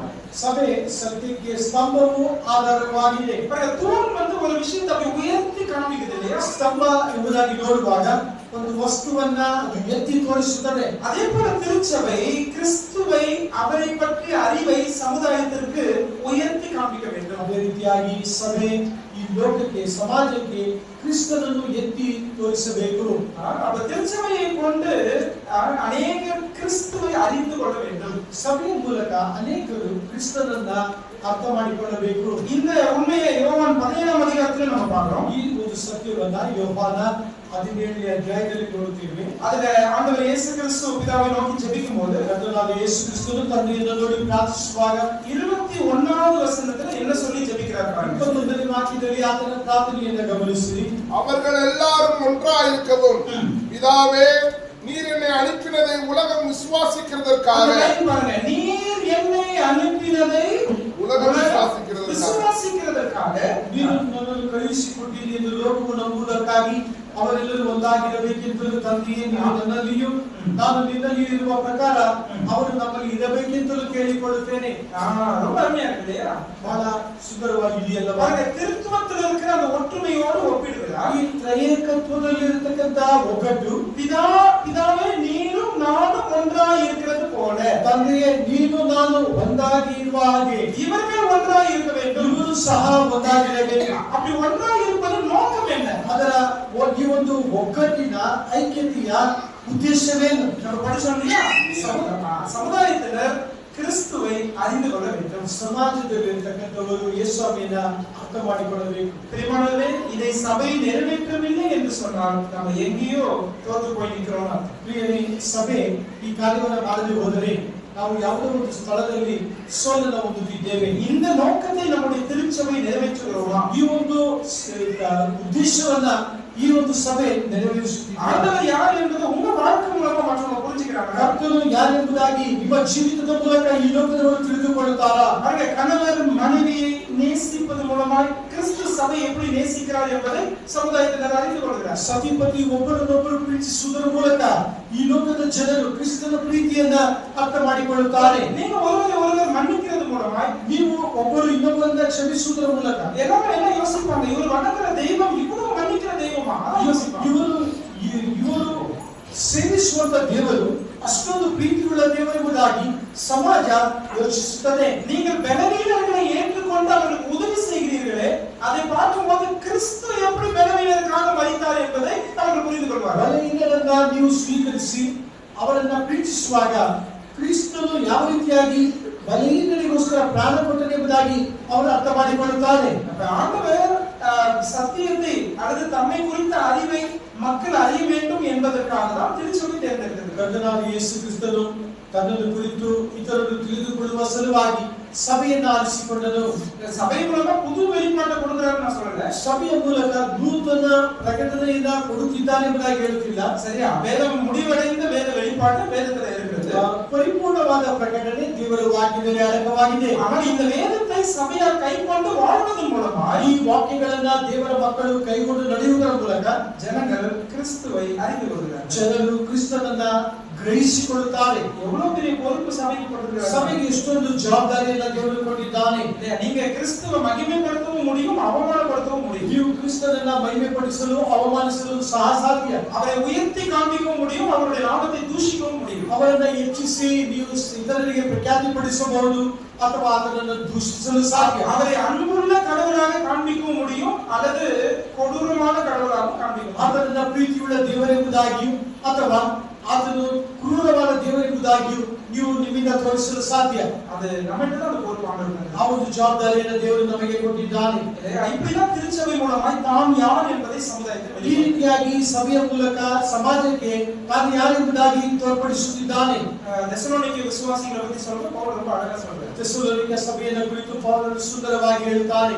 தெசலோனிக்கே என்ற பட்டணம் வந்து அந்த நாட்களில் மக்கேதோனியா என்னும் மாகாணத்துடைய தலைநகரம். ಮೆಕೆದೋನಿಯಾ ಎಂಬ ಮುಖ್ಯ ಪಟ್ಟಣದಲ್ಲಿ ಈ ತೆಸಲೋನಿಕ ಎಂಬತಕ್ಕಂತ ಸಭೆ ಅಲ್ಲಿ ಕಂಡು ಬಂದ ಒಂದು ಪ್ರದೇಶ. இன்றைக்கு அது கிரீஸ் நாடு. ಈ ದಿನ ಅದನ್ನ ಗ್ರೀಸ್ ದೇಶ ಎಂಬುದಾಗಿ ಕರೆಯುತ್ತಾರೆ. ஆனா இவங்களை பத்தி எழுதும்போது உங்களுடைய சாட்சி மக்கேதோனியால மட்டும் இல்ல அகாயாவிலும் ஒலிக்கிறது அப்படின்னு பவுல் எழுதுறாரு. ಈ ತೆಸಲೋನಿಕ ಸಭೆಯ ಸಾಕ್ಷಿಯನ್ನು ಕುರಿತು ಪೌಲನು ಬರೆಯುತ್ತಾ ಮಕೆದೋನಿಯದಲ್ಲೂ ಮಾತ್ರವಲ್ಲ ಅಕಾಯದಲ್ಲಿಯೂ மாதிரியாகிದ್ದೀರಿ ಎಂಬುದಾಗಿ ಹೇಳುತ್ತಿದ್ದಾನೆ. இது ஒரு மாகாணத்தில் இருக்கக்கூடிய சபையின் சாட்சி வேறொரு மாகாணத்தில் இருக்கிறவர்களையும் கிறிஸ்துவனை வழிநடத்துகிறது. ಒಂದು ಪ್ರದೇಶದಲ್ಲಿ ಇರುವಂತ ಸಾಕ್ಷ್ಯ ಜೀವಿತ ಮತ್ತೊಂದು ಪ್ರದೇಶದಲ್ಲಿರತಕ್ಕಂತ ಜನರಿಗೆ ಕೂಡ ಮಾದರಿಯಾಗಿದೆ. எவ்வளவு அருமையா இருக்கு இல்லையா? ಎಷ್ಟು ಅದ್ಭುತ ಸುಂದರವಾಗಿದೆಯಲ್ಲ. தீமோத்தேயை பத்தி பைபிள்ல படிக்கிறோம். ತಿಮೋಥೆಯನ ಕುರಿತು ದೇವರ ವಾಕ್ಯದಲ್ಲಿ ಓದುತ್ತೇವೆ. பவுல் திடீர்னு அவருடைய ஊருக்கு போறாரு. ಪೌಲನು ತನ್ನ ಊರಿಗೆ ಹೋಗುತ್ತಿದ್ದಾನೆ. அந்த இரண்டாம் அர்ப்பணி பயணத்துல இரண்டாம் ஊழிய பயணத்துல ಎರಡನೇ ಸ್ವಾರ್ಥೆಯ ದಂಡಯಾತ್ರೆಯಲ್ಲಿ அப்ப லீஸ்த்ரா ஊருக்கு வராரு. ಲಿಸ್ತ್ರಾ ಎಂಬ ಪಟ್ಟಣಕ್ಕೆ ಬರುತ್ತಿದ್ದಾನೆ. அவர் தீமோத்தேயை பார்க்கறாரு. ತಿಮೋಥೆಯನನ್ನು ನೋಡುತ್ತಾನೆ. இவனை ஊழியத்துக்கு கூட்டிட்டு போகணும் அப்படின்னு விரும்புறாரு. ಈತನನ್ನು ಸೇವೆಗೆ ಕರೆದೊಯ್ಯಬೇಕೆಂಬುದಾಗಿ ಬಯಸುತ್ತಾನೆ. தீமோத்தேயு எப்படிப்பட்டவன் அந்த இடத்துல எழுதியிருக்கு. ತಿಮೋಥೆಯನು ಎಂತವನೆಂಬುದಾಗಿ ಆ ವಾಕ್ಯದಲ್ಲಿ ಬರೆಯಲ್ಪಟ್ಟಿದೆ. நல்லா கவனிங்க, அவருடைய சாமರ್ಥ್ಯத்தை குறித்தோ வரங்களை குறித்தோ அங்கே எழுதப்படவில்லை. ಗಮನಿಸಿರಿ, ಅವನ ಸಾಮರ್ಥ್ಯವನ್ನು ವರವನ್ನು ಕುರಿತು ದೇವರ ವಾಕ್ಯ ಮಾತನಾಡುತ್ತಿಲ್ಲ. ஆனால் அவருடைய சாட்சியை குறித்து எழுதப்பட்டது. ಆದರೆ ಆತನ ಸಾಕ್ಷಿಯನ್ನು ಕುರಿತು ಬರೆಯಲ್ಪಟ್ಟಿದೆ. ரொம்ப ಅರುமையா இருக்கு. ಬಹಳ ಸುಂದರವಾಗಿದೆ. அப்போஸ்தலர் 16 அதிகாரத்துக்கு வாங்க. ಅಪೊಸ್ತಲರ ಕೃತ್ಯಗಳು 16ನೇ ಅಧ್ಯಾಯ. அப்போஸ்தலர் 16 ಅಪೊಸ್ತಲರ ಕೃತ್ಯಗಳು 16ನೇ ಅಧ್ಯಾಯ. அதுல இரண்டாவது வசனத்தை பாருங்க. ಎರಡನೇ ವಾಕ್ಯವನ್ನು ಗಮನಿಸಿರಿ. அவன் லீஸ்திராவிலும் இக்கோனியாவிலும் உள்ள சகோதரராலே நற்சாட்சி பெற்றவனாயிருந்தான். நற்சாட்சி பெற்றவனாய் இருந்தான். ಅವನ ವಿಷಯವಾಗಿ ಲೂಸ್ತ್ರದಲ್ಲಿ ಇಕೋನ್ಯದಲ್ಲಿ ಇದ್ದ ಸಹೋದರರು ಒಳ್ಳೆ ಸಾಕ್ಷಿ ಹೇಳುತ್ತಿದ್ದರು. லீஸ்த்ரா அவருடைய சொந்த ஊர். ಲಿಸ್ತ್ರಾ ಆತನ ಸ್ವಂತ ಊರು. இக்கோனியா அவருடைய சொந்த ஊர் கிடையாது. ಇಕೋನ್ಯ ಆತನ ಸ್ವಂತ ಸ್ಥಳವಲ್ಲ. ஆனா தீமோத்தேயுடைய சாட்சி லீஸ்த்ராவிலே மட்டும் செல்வாக்கை ஏற்படுத்தவில்லை. ತಿಮೋಥೆಯನ ಒಂದು ಸಾಕ್ಷಿಯನ್ನು ನೋಡುವಾಗ ಲೂಸ್ತ್ರದಲ್ಲಿ ಮಾತ್ರ ಅದನ್ನು ಪ್ರಖ್ಯಾತಿಗೊಳ್ಳಲಿಲ್ಲ, இக்கோனியாவையும் பாதித்தது. ಇಕೋನ್ಯದಲ್ಲಿ ಇದ್ದವರನ್ನು ಕೂಡ ಅದು ಮಾದರಿಯಾಗಿತ್ತು. எவ்வளவு அருமையா இருக்கு. ಎಷ್ಟು ಸುಂದರವಾಗಿದೆಯಲ್ಲ. பிரியமானவர்களே, இப்படிதான் வேதாகம நாட்களில் வாழ்ந்த மக்கள் கிறிஸ்துவை வெளிப்படுத்தினார்கள். ಪ್ರಿಯರೇ, ಈ ರೀತಿಯಾಗಿ ಆ ದಿನಗಳಲ್ಲಿ ಜೀವಿಸಿದಂತ ದೇವರ ಮಕ್ಕಳು ಕ್ರಿಸ್ತನನ್ನ ಬಯಲುಪಡಿಸಿದರು. பாடுகளின் நேரத்திலே அவர்கள் பொறுமையோடு அதை சகித்ததை சமுதாயத்தினர் பார்த்தார்கள். ಸಮಯಗಳಲ್ಲಿ ತಾಳ್ಮೆಯಿಂದ ಸಹಿಸಿಕೊಂಡದನ್ನ ಸಮಾಜ ನೋಡಿತು. அவர்கள் தீமை ஒருவர் செய்தாலும் எப்படி பதிலுக்கு நன்மை செய்தார்கள் என்பதை சமுதாயத்தினர் பார்த்தார்கள். ಇತರರು ಕೆಟ್ಟದನ್ನ ತನ್ನ ಮಕ್ಕಳಿಗೆ ಮಾಡಿದರೂ ಕೂಡ ಯಾವ ರೀತಿ ದೇವರ ಮಕ್ಕಳು ಅವರಿಗೆ ಒಳ್ಳೆಯದನ್ನ ಮಾಡಿದರು ಎಂಬುದಾಗಿ ನಾವು ನೋಡುತ್ತೇವೆ. கிறிஸ்துவை மறுதலி உன்னை உயிரோடு விட்டுறணும் வாக்கியம் சொல்லும்போது எப்படி அவங்க கிறிஸ்துவை மறுதலிக்காமல் மரணத்தையும் ஏற்றுக்கொண்டார்கள் என்பதை சமுதாயத்தினர் பார்த்தார்கள். ಯೇಸು ಸ್ವಾಮಿಯನ್ನ ತಿರಸ್ಕರಿಸು ಬಿಟ್ಟು ಬಿಡುತ್ತೇವೆ ಎಂಬುದಾಗಿ ಹೇಳಿದಾಗ ಅವರು ತಿರಸ್ಕರಿಸದೆ ಪ್ರಾಣ ಕೊಟ್ಟಿದ್ದನ್ನ ಸಮಾಜ ನೋಡಿತು. ஏன்னா அவங்களுக்கு ஒரு விஷயம் புரிஞ்சது, ಒಂದು ಸಂಗತಿಯನ್ನ ಅವರು ತಿಳಿದುಕೊಂಡರು. ஆண்டவரை யாரும் பார்க்க போறது கிடையாது, ದೇವರ ಕರ್ತನನ್ನ ಯಾರು ನೋಡಲು ಸಾಧ್ಯವಿಲ್ಲ, அவரை யாரும் பார்க்க முடியாது, ಆತನನ್ನು ನೋಡಲು ಸಾಧ್ಯವಿಲ್ಲ. ஆனா என்ன பார்க்க முடியும்? ಆದರೆ ನನ್ನನ್ನು ನೋಡಲು ಸಾಧ್ಯ, உங்களை பார்க்க முடியும். ನಿಮ್ಮನ್ನು ನೋಡಲು ಸಾಧ್ಯ. இந்த அறிவு அந்த மக்களுக்கு இருந்தது. ಈ ಒಂದು ತಿಳುವಳಿಕೆ ಆ ಮಕ್ಕಳಿಗೆ ಇತ್ತು. அவருடைய வாழ்க்கையின் சாட்சி மூலமாய், அவருடைய குணாதிசயங்கள் மூலமாய் அவர் வெளிப்பட்டார். ಅವರ ಜೀವಿತದ ಸಾಕ್ಷಿಗಳ ಮೂಲಕ, ಅವರ ಗುಣಲಕ್ಷಣಗಳ ಮೂಲಕ ಕ್ರಿಸ್ತನು ಪ್ರಖ್ಯಾತಿಗೊಂಡನು. சபை எவ்வளவு முக்கியம் இல்லையா ஆண்டவருடைய பார்வையில? ದೇವರ ದೃಷ್ಟಿಯಲ್ಲಿ ಸಭೆ ಬಹಳ பாருங்க, இந்த நாட்கள்ல நம்ம பக்தி விருத்தி, சபையோட பக்தி விருத்தி குறித்து தான் சிந்திக்க போறோம். ಈ ದಿನಗಳಲ್ಲಿ ಸಭೆಯ ಭಕ್ತಿ ವೃದ್ಧಿಯ ಕುರಿತು ನಾವು ಚಿಂತನೆ ಮಾಡುತ್ತೇವೆ. பக்தி விருத்தினா கட்டப்படுதல்னு சொன்னேன் ஆரம்பத்துல. ಭಕ್ತಿ ವೃದ್ಧಿ ಅಂದ್ರೆ ನಾವು ಕಟ್ಟಲ್ಪಡುವಂತದ್ದು. சபை கட்டப்படணும், விசுவாசிகள் வரங்களை பயன்படுத்தணும். ಸಭೆ ಕಟ್ಟಲ್ಪಡಬೇಕಾದ್ರೆ ವಿಶ್ವಾಸಿಗಳು ತಮ್ಮಲ್ಲಿರ್ತಕ್ಕಂಥ ವರಗಳನ್ನ ಉಪಯೋಗಿಸಬೇಕು. அதுக்கு முன்னாடி சபை எவ்வளவு முக்கியமானது என்பதை நாம் புரிந்து கொண்டாலுடைய ಅದೇ ಮುಂಚಿತವಾಗಿ ಸಭೆ ಎಷ್ಟೊಂದು ಪ್ರಾಮುಖ್ಯ ಎಂಬುದಾಗಿ ತಿಳಿದುಕೊಳ್ಳದೆ ಹೋದರೆ இந்த சபைக்காக நான் வாழவும் முடியாது, மற்றவர்கள் குறித்த கரிசனையும் எனக்கு வராது. ಈ ಸಭೆಗೋಸ್ಕರ ನಾನು ಜೀವಿಸಲು ಸಾಧ್ಯವಿಲ್ಲ, ಇತರರ ಬಗ್ಗೆ ನಾನು ಪ್ರೀತಿ ತೋರಿಸಲು ಸಾಧ್ಯವಿಲ್ಲ.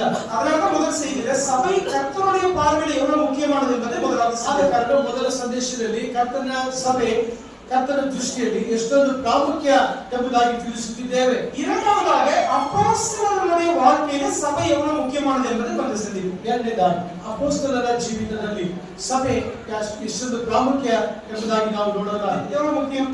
ಎಷ್ಟು ಪ್ರಾಮುಖ್ಯ? அப்போஸ்தலர்கள் சபையை குறித்து பிரசங்கம் பண்ணினார்கள் இல்லையா? ಅಪೊಸ್ತಲರು ಸಭೆಯ ಕುರಿತು ಪ್ರಸಂಗವನ್ನ ಮಾಡಿದರು. இந்த சுவிசேஷத்தை தான் அவர்கள் சொன்னார்கள். ಈ ಸುವಾರ್ತೆಯನ್ನು ಅವರಿಗೆ ಹೇಳಿದರು. கிறிஸ்து எப்படி இந்த ஒற்றுமைக்காக மரித்தார் என்பதை அவர்கள் ಅನೇಕ இடங்களில் ಪ್ರಸ್ತಾಪಪಡಿಸಿದ್ದಾರೆ. ಈ ಐಕ್ಯತೆಗೋಸ್ಕರವಾಗಿ ಯೇಸು ಕ್ರಿಸ್ತನು ಪ್ರಾಣ ಕೊಟ್ಟನು ಹೇಗೆ ಕೊಟ್ಟನು ಎಂಬುದಾಗಿ ಅನೇಕ ಕಡೆಗಳಲ್ಲಿ ಸಾರಿದರು. சில வசனங்களை நம்ம வாசிக்கிற ವಾಕ್ಯಗಳನ್ನು ನಾವು ಓದೋಣ. நம்ம அப்போஸ்தலர் 26ஆம் அதிகாரத்துக்கு வந்தீங்கன்னா ಅಪೊಸ್ತಲರ ಕೃತ್ಯಗಳು 26ನೇ ಅಧ್ಯಾಯ அதனுடைய 16வது வசனத்தை பாருங்க. 16ನೇ ವಾಕ್ಯ. இங்க பவுலுக்கு கர்த்தர் கொடுத்த தரிசனம், அதுல அவர் என்ன பேசினார் அப்படின்றதை இங்க எழுதி வச்சிருக்காரு. ಪೌಲನಿಗೆ ಕರ್ತನು ಕೊಟ್ಟಿದ್ದ ದರ್ಶನ, ಪೌಲನು ಏನೆಲ್ಲ ಬರೆದಿದ್ದಾನೆ ಗಮನಿಸಿರಿ. இப்பொழுது நீ எழுந்து காலூன்றி நில், நீ கண்டவைகளையும் நான் உனக்கு தரிசனமாகி காண்பிக்க போகிறவைகளையும் குறித்து உன்னை ஊழியக்காரனாகவும் சாட்சியாகவும் ஏற்படுத்துகிறதற்காக உனக்கு தரிசனமானேன். ரொம்ப தெளிவா இருக்கு. ನಿನ್ನನ್ನು ನನ್ನ ಸೇವಕನಾಗಿ ಸಾಕ್ಷಿಯಾಗಿ ನೇಮಿಸುವುದಕ್ಕೋಸ್ಕರ ನಿನಗೆ ಕಾಣಿಸಿಕೊಂಡಿದ್ದೇನೆ. ನಾನು ಈಗಲೂ ಮುಂದೆ ನಿನಗೆ ಕೊಡಲಿಕ್ಕಿರುವ ದರ್ಶನಗಳಲ್ಲಿಯೂ ನಿನಗೆ ಕಾಣಿಸಿಕೊಂಡದರ ಕುರಿತು ನೀನು ಸಾಕ್ಷಿಯಾಗಿರಬೇಕು. பவுல் கர்த்தருடைய ஊழியக்காரனாகவும் சாட்சியாகவும் செயல்பட வேண்டும். ಪೌಲನು ಕರ್ತನ ಸೇವಕನಾಗಿಯೂ ಸಾಕ್ಷಿಯಾಗಿಯೂ ಆತನು ತನ್ನ ಕಾರ್ಯವನ್ನು ನಿರ್ವಹಿಸಬೇಕು. எதுக்கு சாட்சி? ಯಾವುದಕ್ಕೆ ಸಾಕ್ಷಿ? எதற்கு ஊழியக்காரன்? ಯಾವುದಕ್ಕೆ ಸೇವಕ? நீ கண்டவைகளையும் நான் உனக்கு தரிசனமாகி காண்பிக்க போறவைகளை குறித்து நீ மற்றவர்களுக்கு பேசணும், சொல்லணும். ನಾನು ಈಗಲೂ ಮುಂದೆ ನಿನಗೆ ಕೊಡಲಿಕ್ಕಿರುವ ದರ್ಶನಗಳಲ್ಲಿಯೂ ನಿನಗೆ ಕಾಣಿಸಿಕೊಂಡದರ ಕುರಿತು ನೀನು ಸಾಕ್ಷಿಯಾಗಿರಬೇಕು. அதனால பவுல் செய்தார். ಅದನ್ನೇ ಪೌಲನು ಮಾಡಿದನಲ್ಲ. பாருங்க, அவர் குறித்து அப்போஸ்தலர் 9ஆம் அதிகாரத்தை நம்ம படிக்கும்போது ಆತನ ಕುರಿತು ಅಪೊಸ್ತಲರ ಕೃತ್ಯಗಳು 9ನೇ ಅಧ್ಯಾಯವನ್ನು ಓದುವಾಗ அவர் தமஸ்குக்கு போற வழியில ரட்சிக்கப்பட்டார். ದಮಸ್ಕ ಪ್ರಯಾಣದಲ್ಲಿ ಮಾರ್ಗವಾಗಿ ರಕ್ಷಣೆ ಹೊಂದಿದರು. ஆனா தமஸ்குல போன உடனே என்ன செய்தார்? ಆದರೆ ದಮಸ್ಕಕ್ಕೆ ಪ್ರವೇಶ ಮಾಡಿದಾಗ ಏನು ಮಾಡಿದರು? அதனுடைய 20வது வசனம் நம்மள ரொம்ப சொல்லி இருக்குது. 20ನೇ ವಾಕ್ಯ ನಮ್ಮನ್ನ ಬಹಳ ಆಕರ್ಷಿಸುತ್ತದೆ. தாமதமின்றி. அந்த வார்த்தை எவ்வளவு அருமையா இருக்கு பாருங்க. ಎಷ್ಟು ಸುಂದರವಾಗಿದೆ ನೋಡಿ. இப்பதான் ரட்சிக்கப்பட்டார், போற வழியில ಮಾರ್ಗದ ಮಧ್ಯದಲ್ಲಿ ರಕ್ಷಣೆ ಹೊಂದಿದ. அது முந்தின வசனத்துல ஞானஸ்நானம் எடுக்கிறாரு. ಮುಂದಿನ ವಾಕ್ಯ ಭಾಗದಲ್ಲಿ ದೀಕ್ಷಾಸ್ನಾನ அந்த ಮಾಡಿಸಿದ. சபையோடு இணைந்து கொள்றாரு. ಸಭೆಯಲ್ಲಿ ಆಯ್ಕೆಗೊಂಡನು. உடனே நம்ம வாசிக்கிறோம், தாமதமின்றி ತಡ ಮಾಡದೆ கிறிஸ்து தேவனுடைய குமாரன் என்று ஆலயங்களிலே பிரசங்கம் பண்ணினார். ಯೇಸುವಿನ ವಿಷಯವಾಗಿ ಆತನೇ ದೇವಕುಮಾರನೆಂದು ಸಾರುವುದಕ್ಕೆ ಪ್ರಾರಂಭ ಮಾಡಿದನು. பவுல் வந்து சுவிசேஷத்தை பிரசங்கிக்க எந்த தாமதமும் செய்யல. ಪೌಲನು ಸುವಾರ್ತೆಯನ್ನು ಸಾರಲು ಯಾವ ಒಂದು ಅಲಸ್ಯತನವನ್ನ ಮಾಡಲಿಲ್ಲ. பாருங்க, எந்த ஆண்டவரை வெறுத்தாரோ ஒரே நாள் கர்த்தர் அவர் கொடுத்த அந்த மாற்றத்தை பாருங்க, அதே ஆண்டவரை அவர் அறிவிக்க ஆரம்பித்து விட்டார். ಯಾವ ಕರ್ತನನ್ನ ತಿರಸ್ಕರಿಸಿದನೋ ಕರ್ತನು ಅವರನ್ನು ಬದಲಾಯಿಸಿದಾಗ ತತ್ಕ್ಷಣ ಸ್ವಾರ್ಥಿನ ಸಾರಲು ಪ್ರಾರಂಭಿಸಿದನು. கலாத்தியர் 1ஆம் அதிகாரத்தில் அவரை குறித்து வாசிக்கும் போது தான் அழிக்க தேடின விசுவாசத்தை என்ன செய்தார்? பிரசங்கம் பண்ண ஆரம்பித்திருக்கார். ಗಲಾತ್ಯ ಪತ್ರಿಕೆಯಲ್ಲಿ ನಾವು ನೋಡುತ್ತೇವೆ, ಯಾವ ಒಂದು ನಂಬಿಕೆಯನ್ನು ನಾವು ಹುಡುಕಿದನೋ ಆ ನಂಬಿಕೆಯ ಕುರಿತು ಸಾರಲು ತೊಡಗಿದನು. பிரியமானவர்களே, இதுதான் அப்போஸ்தலர்களுக்கு கிடைத்த மாற்றம். ಪ್ರಿಯ ಸಹೋದರ ಸಹೋದರಿಯರೇ, ಅಪೊಸ್ತಲರಿಗೆ ದೊರಕಿದ ಬದಲಾವಣೆ. மற்ற அப்போஸ்தலர்களுடைய வாழ்க்கையை பாருங்க. ಇತರ ಅಪೊಸ್ತಲರ ಜೀವಿತವನ್ನು ನೋಡಿ, எந்த ஆலோசனை சங்கம் கிறிஸ்துவை சிலுவையில் அறைய வேண்டும் என்று ஒப்பு கொடுத்தார்களோ, ಯಾವ ಒಂದು ಸನ್ಹೆದ್ರಿಯನ್ ಸಭೆ ಶಿಲುಬೆಗೆ ಯೇಸುவை ನಾವು ಹಾಕಬೇಕೆಂಬುದಾಗಿ ಹೇಳಿದರೋ, அதே சனகரின் சங்கம், அதே ஆலோசனை சங்கத்துக்கு முன்னாடி நின்று அப்போஸ்தலர்கள் சொல்றாங்க, நீங்க சிலுவையில கொன்றீர்களே, அந்த கிறிஸ்து உயிர்த்தெழுந்தார், அதற்கு நாங்கள் சாட்சிகள் என்று ಅದೇ சொன்னாங்க. ಸನ್ಹೆದ್ರಿಯನ್ ಸಭೆಯ ಮುಂದೆ ನಿಂತು ಅಪೊಸ್ತಲರು ಹೇಳುತ್ತಿದ್ದಾರೆ, ನೀವು ಶಿಲುಬೆಗೆ ಹಾಕಿ ಕೊಂದಂತ ಯೇಸುವಿನ ವಿಷಯವಾಗಿ ನಾವುಗಳು ಸಾಕ್ಷಿಯಾಗಿದ್ದೇವೆ. பிரியமானவர்களே, அவங்க அடிச்சாலும் அதை சொன்னாங்க, அவங்க கொண்டு போட்டாலும் அதை சொன்னாங்க. ಹೀಗೆ ಅವರು ಹೊಡೆತವನ್ನ ತೆಗೆದುಕೊಂಡು ಒಂದು ಹಾಕಿದರು, ಅದನ್ನೇ ಹೇಳಿದರು. எபேசியர் 3ஆம் அதிகாரத்திலே பவுல் அதை வெளிப்படுத்துகிறார். ಎಫೆಸ 3ನೇ ಅಧ್ಯಾಯದಲ್ಲಿ ಪೌಲನು ಅದನ್ನ ಬಾಯಿಪಡಿಸುತ್ತಿದ್ದಾನೆ. நீங்க 7வது வசனத்தையும் 8வது வசனத்தையும் கொஞ்சம் கம்பேர் பண்ணி படிக்கணும். நான் சொல்ல போற விஷயம் 7-8 ವಾಕ್ಯಗಳನ್ನ ನೀವು ಹೋಲಿಸಿ ಓದಬೇಕು. 7வது வசனத்துல கிருபையின் வார்த்தை படிக்கிறோம் பாருங்க. 7ನೇ ವಾಕ್ಯದಲ್ಲಿ ಕೃಪೆ ಎಂಬ ಪದವನ್ನು ನಾವು ನೋಡುತ್ತೇವೆ. அதே போல 8வது வசனத்திலும் கிருபை என்ற வார்த்தை படிக்கிறோம் பாருங்க. 8ನೇ ವಾಕ್ಯದಲ್ಲಿ ಕೃಪೆ ಎಂಬ ಪದವನ್ನ ನಾವು ಓದುತ್ತೇವೆ. இங்க 7வது வசனத்துல பவுல் சொல்றாரு, 7ನೇ ವಾಕ್ಯದಲ್ಲಿ ಪೌಲನು ಹೇಳುತ್ತಿದ್ದಾರೆ, தேவன் எனக்கு கொடுத்த கிருபையினாலே சுவிசேஷத்துக்கு ஊழியக்காரனானே. ದೇವರು ನನಗೆ ಕೊಟ್ಟ ಕೃಪೆಯ ನಿಮಿತ್ತವಾಗಿ 7ನೇ ವಾಕ್ಯದ 2ನೇ ಭಾಗ ಸುವಾರ್ತೆಗೆ ಸೇವಕನಾದೆನು. அதே போல 8வது வசனத்துல சொல்றாரு, 8ನೇ ವಾಕ್ಯದಲ್ಲಿ ಹೇಳುತ್ತಾನೆ, கிறிஸ்துவின் அளவற்ற ஐஸ்வரியத்தை புறஜாதிகளுக்கு பிரசங்கிக்கிறதற்காக எனக்கு இந்த கிருபை அளிக்கப்பட்டிருக்கிறது. 8-9 ವಾಕ್ಯಗಳು ಕ್ರಿಸ್ತನ ಅಪ್ರಮೇಯವಾದ ಐಶ್ವರ್ಯದ ವಿಷಯವಾದ ಶುಭ ಸಮಾಚಾರವನ್ನ ಅನ್ಯ ಜನರಿಗೆ ಪ್ರಸಿದ್ಧಿಪಡಿಸುವ ಹಾಗೆಯೂ ಸಮಸ್ತವನ್ನು ಸೃಷ್ಟಿಸಿದ ದೇವರಲ್ಲಿ ಆದಿಯಿಂದ ಮರೆಯಾಗಿದ್ದ ಮರ್ಮವು ಪ್ರಕಟವಾಗುವ ವಿಧ ಎಂತದೆಂದು ತಿಳಿಸುವ ಹಾಗೆಯೂ ದೇವಜನರಿಗೆ ಅತ್ಯಲ್ಪನಾದ ನನಗೆ ಅನುಗ್ರಹಿಸೋಣವಾಯಿತು. இந்த ரெண்டு வசனத்தையும் பாருங்க. ಈ 2 ವಾಕ್ಯಗಳನ್ನ ಗಮನಿಸಿರಿ. பவுலுக்கு எதுக்காக தேவ கிருபை அளிக்கப்பட்டது? ಅವನಿಗೆ ಯಾಕೆ ದೇವರ ಈ ಒಂದು ಕೃಪೆ ದೊರಕಿತು? ஒரு பக்கம் சுவிசேஷம் அறிவிக்கிறார், ಒಂದು ಕಡೆ ಸುವಾರ್ತೆ ಸಾರಲ್ಪಡುವಿಕೆ, இன்னொரு பக்கம் சபையை குறித்த ரகசியத்தை சத்தியங்களையும் அவர் வெளிப்படுத்துகிறார். ಮತ್ತೊಂದು ಕಡೆ ಸಭೆಯ ಮರ್ಮಗಳನ್ನು ಬಯಲುಪಡಿಸುತ್ತಿದ್ದಾನೆ. அப்ப அப்போஸ்தலர்களை எடுத்துக்கொள்ளும்போது ಅಪೊಸ್ತಲರನ್ನು ತೆಗೆದುಕೊಳ್ಳುವಾಗ சபைக்கு எவ்வளவு முக்கியத்துவம் கொடுத்தார்கள்? ಸಭೆಗೆ ಎಷ್ಟೊಂದು ಪ್ರಾಮುಖ್ಯತೆಯನ್ನು இந்த ಕೊಟ್ಟರು. சபையை குறித்து தான் பிரசங்கம் பண்ணினார். ಸಭೆಯಿಂದ ಕುರಿತಾಗಿ ಪ್ರಸಂಗವನ್ನ ಮಾಡಿದರು. சுவிசேஷத்தை அவர்கள் எப்பொழுதும் அறிவித்தார்கள். ಯಾವಾಗಲೂ ಸುವಾರ್ತೆಯನ್ನ ಸಾರುತ್ತಿದ್ದರು. தேவ வெளிப்பாடுகளை சத்தியங்களை மக்களுக்கு கொடுத்தார்கள். ದೈವ ಸಂದೇಶಗಳನ್ನ, ದರ್ಶನಗಳನ್ನ, ಮಾರ್ಗಸೂಚಿಯನ್ನ ಜನರಿಗೆ ಕೊಡ್ತಾ ಬಂದರು. அது மட்டுமல்ல, இந்த ஒற்றுமைக்காக தான் அவர்கள் வாழ்ந்தார்களும் கூட. ಈ ಒಂದು ಐಕ್ಯತೆಗೋಸ್ಕರವಾಗಿ ಅವರು ಜೀವಿಸಿದರು. இல்லையா? அவங்க பிரசங்கம் பண்ணது மட்டுமல்ல, அவருடைய வாழ்க்கையும் இந்த சபைக்காகவே இருந்தது. ಅವರು ಪ್ರಸಂಗವನ್ನ ಮಾಡಿದ್ದು ಮಾತ್ರವಲ್ಲ, ಅವರ ಜೀವಿತವೇ ಇದಕ್ಕೋಸ್ಕರವಾಗಿ ಮುಡಿಬಿಟ್ಟರು. பவுல் எதுக்காக யூதர்கள் அடிச்சாங்க? ಪೌಲನು ಯಾವುದಕ್ಕೋಸ್ಕರವಾಗಿ ಯಹೂದ್ಯರನ್ನ ಹೊಡೆದರು? எங்க போனாலும் யூதர்கள் அடிச்சாங்க இல்லையா? ಯಹೂದ್ಯರು ಯಾವಾಗಲೂ ಪೌಲನನ್ನ ಹೊಡೆದರಲ್ವಾ? எதுக்காக அடிச்சாங்க? ಯಾಕೆ ಹೊಡೆದರು? ஓகே, சுவிசேஷம். அது இன்னும் கொஞ்சம் ஸ்பெசிஃபிக்கா சொல்லுங்க. ನಿಖರವಾಗಿ ಹೇಳಿ.